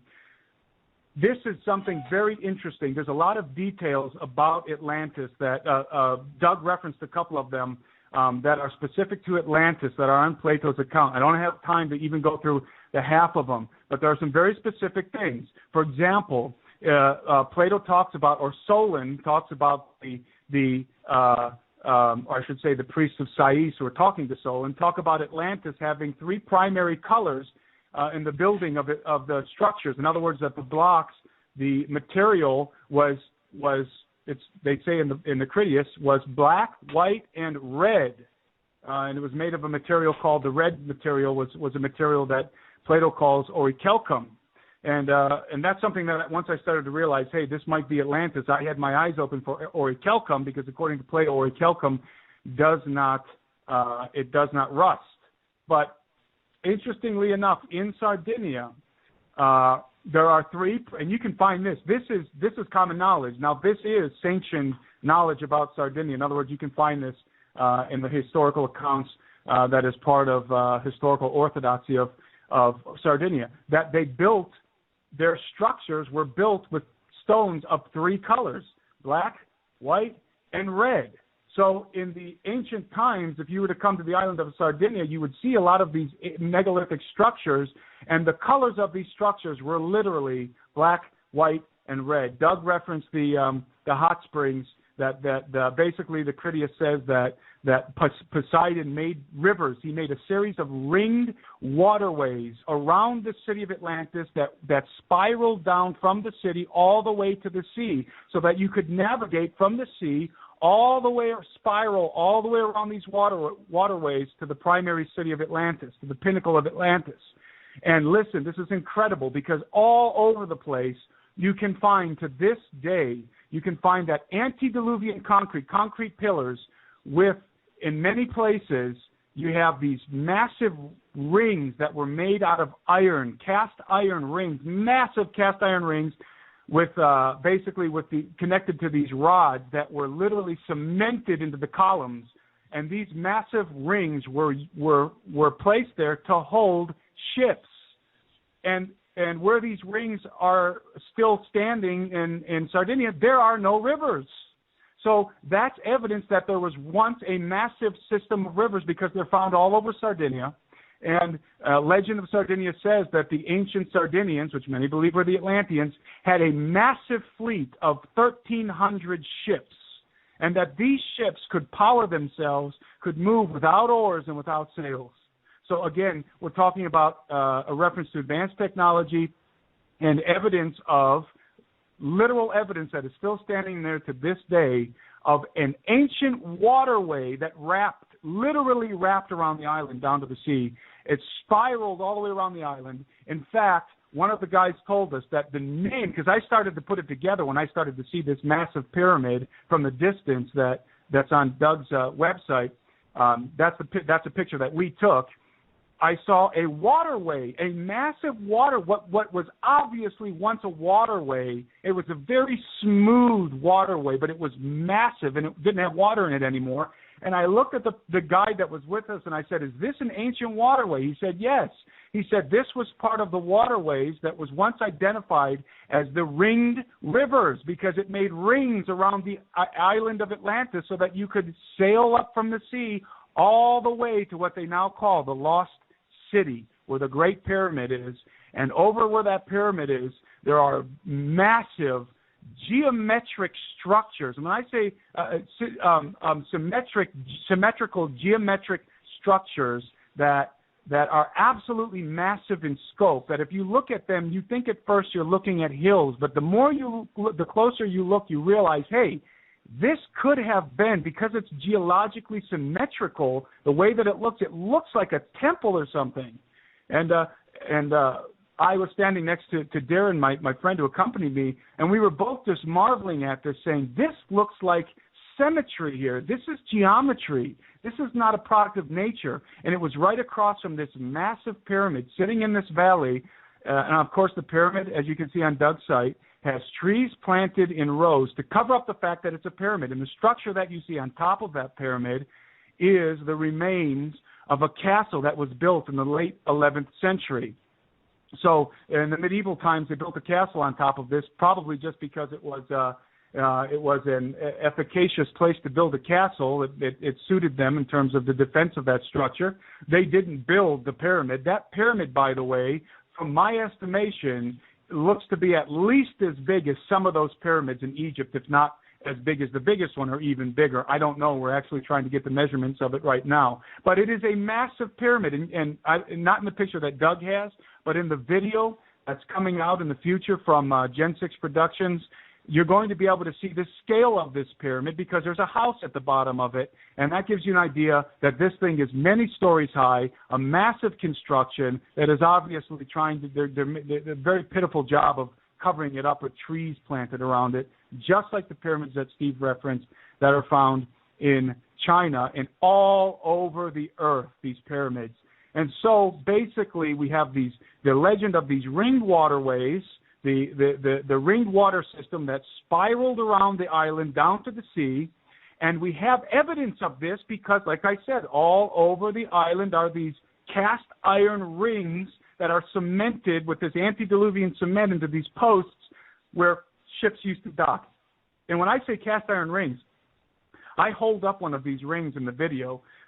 This thing weighs somewhere around 45 pounds, 50 pounds. And it's cast iron. These things were not made to hold fishing boats, on the bank of the river. These things were made to hold ships. So there were ships docked all over the island of Sardinia. Again, there's hot and cold water springs all over this island. Red, black, and red stones, the stones that were used to construct the edifices were in many cases tinted red, black, and white, just like the account of Plato. I'm trying to think of all the other things that match up here. There's a bunch of them. It's not just a couple. I tried to start to list them earlier, and I forgot what they were, but there's a handful of different things. Yeah, if I can interject a couple of things here. You mentioned about the colors, and I find it interesting in the after I talked to Steve, and he was telling me about the connection between Sardinia and Atlantis. Of course, just to expand briefly on the colors, the red and black come from the coral, which is indigenous to Sardinia, and I thought that was extremely interesting. But the other part too. The Sardinia is noted to have numerous types of forestation or wood, if you will, and Plato talks about this, or it was given to Plato, and Plato talks about the island had this abundance of various types of woods, and it was heavily forested before the systematic clearing of the island by the so all of this is really, it's lining up, man. It really blew my mind when Steve was talking about this, because this was the furthest thing from my mind. So you've got just a targeted bullet list of things that seem to be lining up right with Plato's. That's right. Go ahead. Didn't mean to take you off track there, but there's so many things. About the. There's a lot of things, and it talks about the, Plato references the, let me see if I can pronounce this right, the Pillars of Hercules, which was, most people assume that it was the Straits of, how do you say that, Gibraltar, I think is the way that's pronounced. Yeah, which is basically over there by Spain, connecting Spain and Africa there. But there's actually, when I got back from Sardinia, Steve and I sat down, and we were just looking at all the similarities between the legend and the ruins and the artifacts that are in Sardinia and the legend of Atlantis. And we did some research, and we found out we're not the only ones that think that Sardinia, it might have been Atlantis. So we're not trying to say, hey, we're the ones who came up with this. No, in fact, there's an Italian journalist whose name is Sergio Frau. I think that's how you pronounce his name. It's Sergio, and then his last name is Frau. Who's drawn international acclaim and also fueled heated criticism, because he wrote a book that really gave a strong case, that put forth a strong case that Sardinia was in fact the location of Atlantis, and that the Pillars of Hercules were not in Gibraltar, but instead were in the Straits of Sicily. So the Straits of Messina. The Straits of Messina or the Straits of Sicily, either one of those. Right. Because the Straits of Messina is the one between Sicily and the mainland Italy, and then the Straits of Sicily is between Sicily and what used to be Carthage, or the African continent, which some people say that, before the ocean expanded, was a lot closer together than what it is today. But anyways, his book and his assertion that Sardinia was Atlantis was so strong that the United Nations Cultural Heritage Body, UNESCO, organized a symposium, I think in 2008 or 2009, on the issue of Sardinia being Atlantis in Paris, suggesting the idea was worth serious consideration. And I'm reading from an article, academics, archaeologists, geologists, and historians from across Italy met in Rome to take a closer look at the theory and the possibilities of its feasibility. So this is not something that we're just pulling out of our heads. This is, and again, we weren't going there to look for evidence of Atlantis. We were going there to look for evidence of giants, which I believe we found and documented. But it just so happens, after I did my analysis, which featured the Atlantis mythos and the Plato's Critias and all those details, that here I am standing in Sardinia. What these older villagers are telling me, hey, this is Atlantis. This is our history. This is what our history says.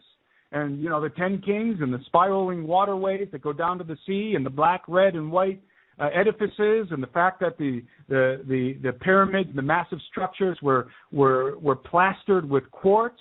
And also, for those who want to take a look at Sardinia on Google Earth, take a look at if you look in Google Earth at Sardinius, you'll see that it appears that Sardinius, that a third of it at least is submerged. I would say probably half of it is submerged. If you look on the map, it appears that a third to a half of Sardinius is submerged, and Sardinius used to be more in the shape of a oval than a rectangle as it is today. So much of Sardinia is under the water, and that's a fact. We talked to a guy who said that he used to dive for artifacts on the coasts of Sardinia, and he said you wouldn't believe what's under the ocean. He said there's cities, entire cities under the ocean on the coast of Sardinia. And so all these pieces were adding up. And so here we are in Sardinia. I'm looking around thinking, my God, was this Atlantis? If it wasn't Atlantis, let me say this. If Sardinia isn't Atlantis, I think you can probably make the best case out of anything that's above the, that's not at the bottom of the sea, that Sardinia is the best candidate for Atlantis. Let's just say that. I believe, I'm not sure if Sardinia was Atlantis, but I believe that Sardinia is the best case to be made for Atlantis in terms of what we know about and what's above water. So now let me say this, because this is really tantalizing to me in terms of the analysis I did dealing with Atlantis, the exiles of Atlantis.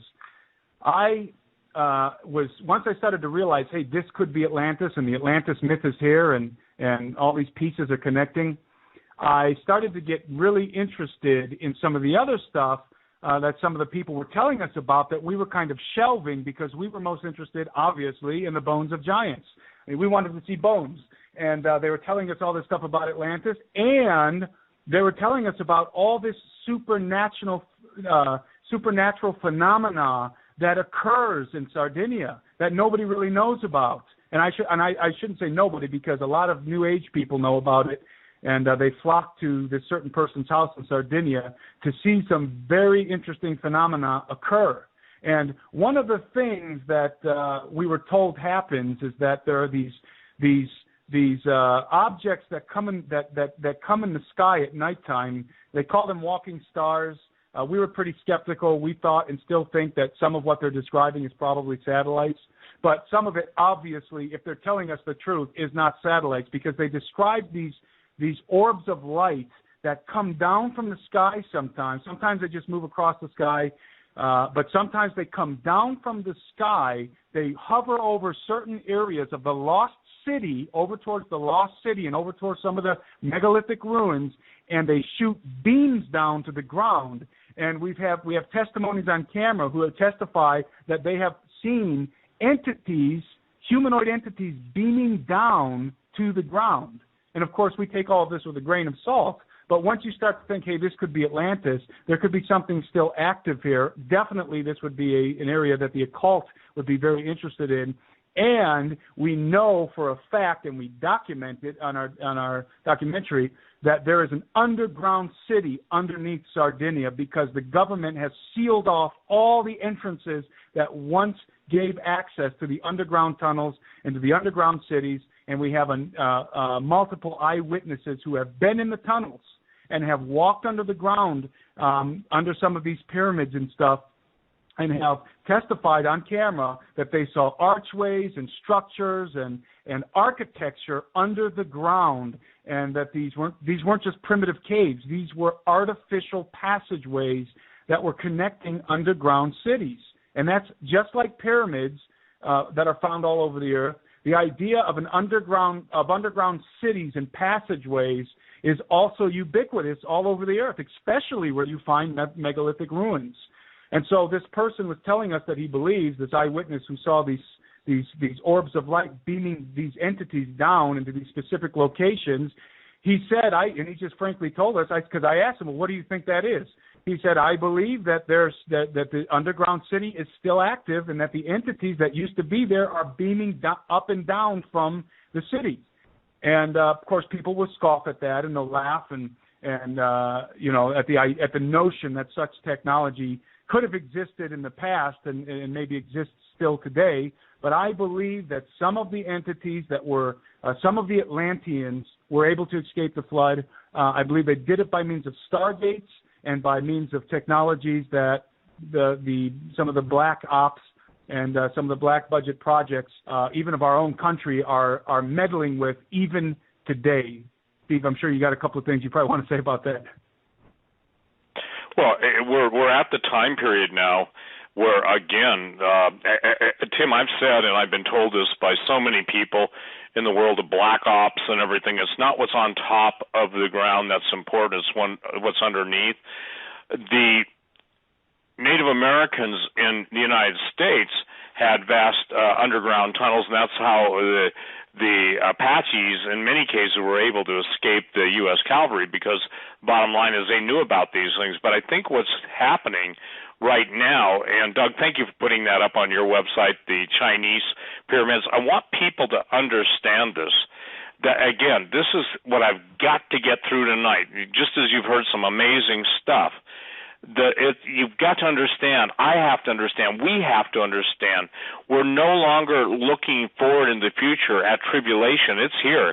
You can't tell someone who's living in Africa that professes Jesus and knows that any day they could be slaughtered, beheaded, have their throats cut, or worse, and there are worse things that they're doing, or that, beholding, that we're not there yet. I think it's the most smug, egotistical, self-centered, arrogant, narcissistic denial of faith to somehow say, well, those people deserve it, but we don't. What's critical now, everyone, is this. God wants to give us understanding. Understanding is something that is just not present nowadays. And I can tell, Doug, it's a safe statement to say that there's a whole lot of people listening to this. When God goes after his own, even the lost sheep, the black sheep, I've been a lost sheep, I've been a black sheep, and I've just been basically, and I don't say this to take on anybody, but I know what it's like as a Christian to hold what God reveals to you as your truth, and they treat you like, not only should you be in the back of the bus, and I'm not picking on anybody's race on that, but they want to, put roller skates on you and a rope at the back of the bus and drive you, 100 miles an hour until basically you're just turned to pavement. That's how much people resist the word of the Lord. So, Tim, let's just deal with the Stargate phenomenon too, because obviously, and don't give out any details on we learned, ladies and gentlemen. By the way, I want everybody to know this. If you don't think they listen to us, they being the very powers of darkness, the powers of hell, I don't know, Doug, did you mention to everybody what happened to Jeremiah yesterday or the other day when they tried to leave? Well, they did go to Iraq. Did you share that on your radio show? Well, in fact, just to make it clear, thank you. Just to make it clear, if our own government won't allow these men and women, and Amanda, his wife, is there, his little boy is there, I think he said there's about 10 of them, and they won't allow medical supplies and other things to go through, and they interrogated. Did you tell them this too? They were interrogated for 6 hours, and the powers that be tried to talk them out of going. Now remember, okay, in every way, shape, and form, the truth must be hidden, the truth must be veiled, the truth must be vilified, the truth must be assaulted, because the truth stands in direct reflection against all the lies that the enemy has sold the people who are his followers. Does that make sense? So we are absolutely now in a time of what I would say reflection. And the reflection, unfortunately, the world is settling for the image of the fallen one, the image of the cherub. By the way, Satan was, according to Ezekiel 28, Ezekiel 28, he was the anointed cherub in the garden. He actually led the worship of God. When and Nathan Leal's done a marvelous job on the Super Bowl imagery, as well as some of the other guys, I think, Front Page and other. But the point that people have got to understand is, ladies and gentlemen, the music industry, not all, but I would say it's safe to say this, 90% have embraced the Pied Piper of perdition. How do you get people like Katy Perry openly admitting she's a Satanist? When she said she prayed, it wasn't to God. And look, the thing is that we're dealing now with, I would say this, real amazing stuff. And it might be interesting for a lot of people, Tim, will take them, but not give away the boat right now or the farm, that, the people that know about stargates, that use them, told me one time, I said, how are they activated? They said they're activated through sound, through words, and an energy source. They did not tell me what the energy source was, okay? I don't know that. Obviously, Tim and I are, believing God's going to show us that. Needless to say, my wife is not excited to go with me through a gate. The point is that a general who uses them in Spec Ops, I don't know if he's listening, but he said that it's I don't want to say the word, but the darndest thing that when you go through these, even if you're wounded, it has a supernatural effect on your body. Well, of course, I can't say this for sure, but I'm convinced that all of the sound waves that are being blasted at us every day, the television, the sucking our minds out through our eyes and ears by all the infrasonics and everything else going on, I believe that what we're going to be investigating on the trip to South America is probably some of the most amazing stuff. Marcus Samuel was in my office, I don't know, a couple of months ago, and he, Tim, you met with him too, but he told the story about on the reservation watching the orbs come through, literally out of a mountain that opened up, right, or out of the top of the mountain that opened up. Yeah, out of a rock formation that actually forms. He actually described a rock formation there that is in that forms an opening like a circle. And he was actually listening to you on the air and talking with somebody, with Greg Everson, I think, and that he actually saw it open and orbs come out of it. And Marcus, it's a really interesting story, and there's a lot of details involved in it, but it's very amazing. Well, and Doug, I want to share this. And I would call them some Native Americans showed up at my office. They're from one of the reservations. I don't want to expose them to any undue harassment. But excuse me. But one of the things that was really interesting to them is just in about 15 minutes in my store, they came from another state. Bottom line is they were talking about all the bones that their ancestors had and all of the events that they see taking place. If I would say this, and I can't speak for other countries, we will be speaking about it to other countries, but I would say this, based on what Tom Horn shared with me a week ago on the phone and what he emailed me and what he and Chris Putnam are working on independent of us but parallel to us, and this is what's astonishing to me, the same thing that Brother Marcus is sharing, that others are sharing, the gates are literally opening. And even the Native American elders are astonished at what they see because, again, they understand that they have to seal these things up in what I think Tom called the sipapus. And the thing is that, in essence, doorways and portals to hell, and they go through a big ritual, but there are people coming in to those different areas, and guess who again? U.S. government, and there's so much attempt to open these things up. And CERN, here's a neat thing about CERN. Use an anagram. It's time to discern the true meaning of that. It is absolutely phenomenal to me that, when you look at the connection between heaven and earth, the connection between things coming up on the surface of the earth and coming down from heaven, what Tim is going to, Tim, just address the whole Stargate thing real quick, because I think, and I'll be quiet, I think you got about 8 minutes, but, do that so that people can understand that we talk about, fleeing Atlantis before it's destroyed and fallen angels going off planet. I mean, when you understand stargates and advanced propulsion systems like the Vimanas, of which the ancient Sanskrit writings of India refer to, it's not hard to see how some of these guys escaped, is it?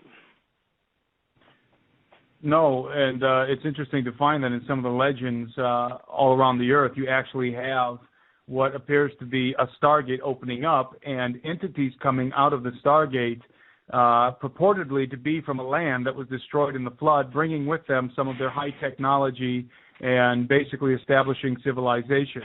So I think that because of these legends and because of some of the evidence, we're actually going to, I won't say where exactly, but we're going to go, we're doing another expedition, and we're going to put some of this on film, that there's people who still see these kind of things happening. There's, or at least have seen in their lifetime, eyewitnesses that have seen some of this stuff open up and entities coming in and going through them. I mean, coming out of and going into some of this stuff.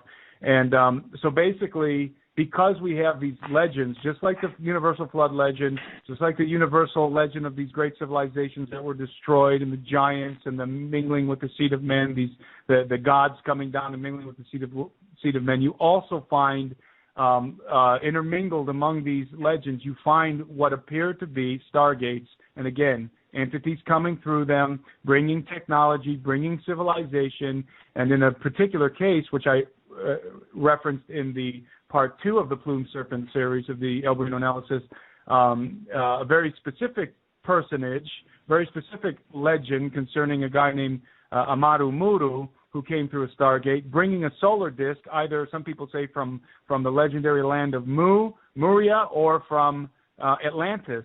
And he brought them not only did he bring some of the technology from this land that he escaped from before it was destroyed by a flood, but he also brought the religion, the system of religion, which basically is Luciferianism and the worship of the gods and the fallen angels. And so there's definitely a connection, and Steve and I are endeavoring to make some documentaries that help people understand these connections and put the pieces together.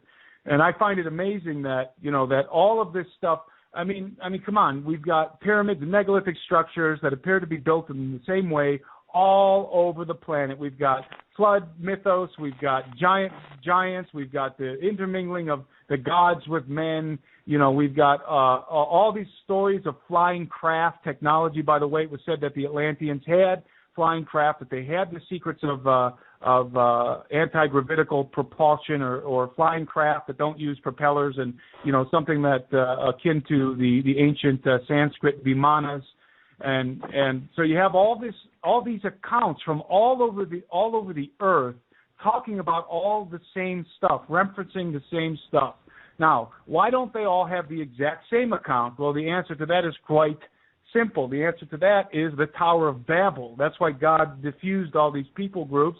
And, we know that when the people were diffused from the Tower of Babel, we know that even just the name of Nimrod suddenly, had 10 different, or probably a lot more different interpretations or different dialects. So, obviously, everybody knows the same thing at the Tower of Babel. Suddenly, they're dispersed all over the earth. God disperses them all over the earth. They don't speak the same language anymore. They're now distant from one another. And so what happens is you have these different mythos evolving from the same event.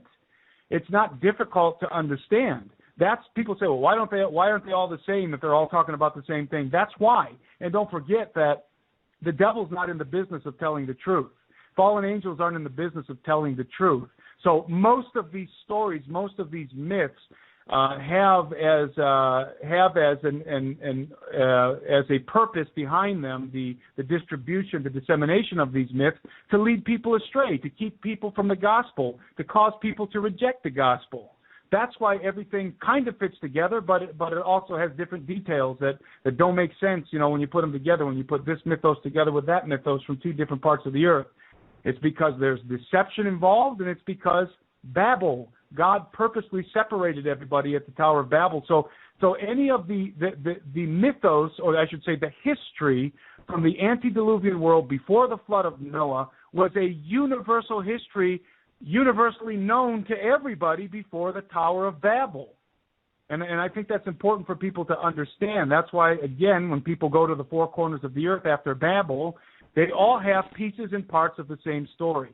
But the important thing to understand is that you can't understand any of this unless you read the Bible and believe it, because the Bible is the cornerstone. You can't build any kind of – people try and build all these wacky ideas and all these ridiculous notions about all these Atlantis and the flood was only localized to one area and all this stuff, because they get away from the biblical narrative. But if you stay on the biblical narrative, if you stay within the context of Scripture and then you allow for other things to add to confirm the things that are said in Scripture, then you start to build this picture, and it starts to make sense that, hey, they had advanced technology. They were able to travel from place to place instantaneously through stargates. They were able to fly through the heavens in anti-gravitical machines, Vimanas. You start to put all these pieces together, and then suddenly you realize why the Vatican and why the historical orthodoxy rejects the truth, because it absolutely blows everything we've ever been taught out of the water, and at the end of the day, it confirms the text of Scripture. Suppression of history, misdirection, misapplication. The Bible, of course, is the ultimate source of all legitimate information. Mr. Alberino, thank you so very much. Steve, thank you so much. We're at the close of our program. Steve, you got about 30 seconds if you want to close it out, sir. Well, God bless everyone. Thank you for tuning in. Again, this stuff, I think what Tim just spelled out is the absolute imperative. Everything I have learned, Doug, I've said this so many times, but I want to reconfirm it. Outside of the Lord Jesus Christ, His mercy, and His opening up my eyes, every single thing that I have ever investigated was based on the book of Genesis, either Genesis 1:1 or Genesis 6:4, and look at what the grace of God has done. And now Tim just laid it out in such a clear manner. You cannot understand this stuff. The Bible's a love letter from the heart of God to the heart of His people. Turn your hearts to Jesus, ladies and gentlemen, because in these days and hours, the last closing minutes of history, not the end of the world, Jesus is the only one that can see any of us through, carry us through, and take us through. Doug, good night. God bless you. Thanks, Tim. We'll talk again. Good night, gentlemen. Good night. And that'll do it. That'll do it for us tonight. Until tomorrow, God bless and stay safe.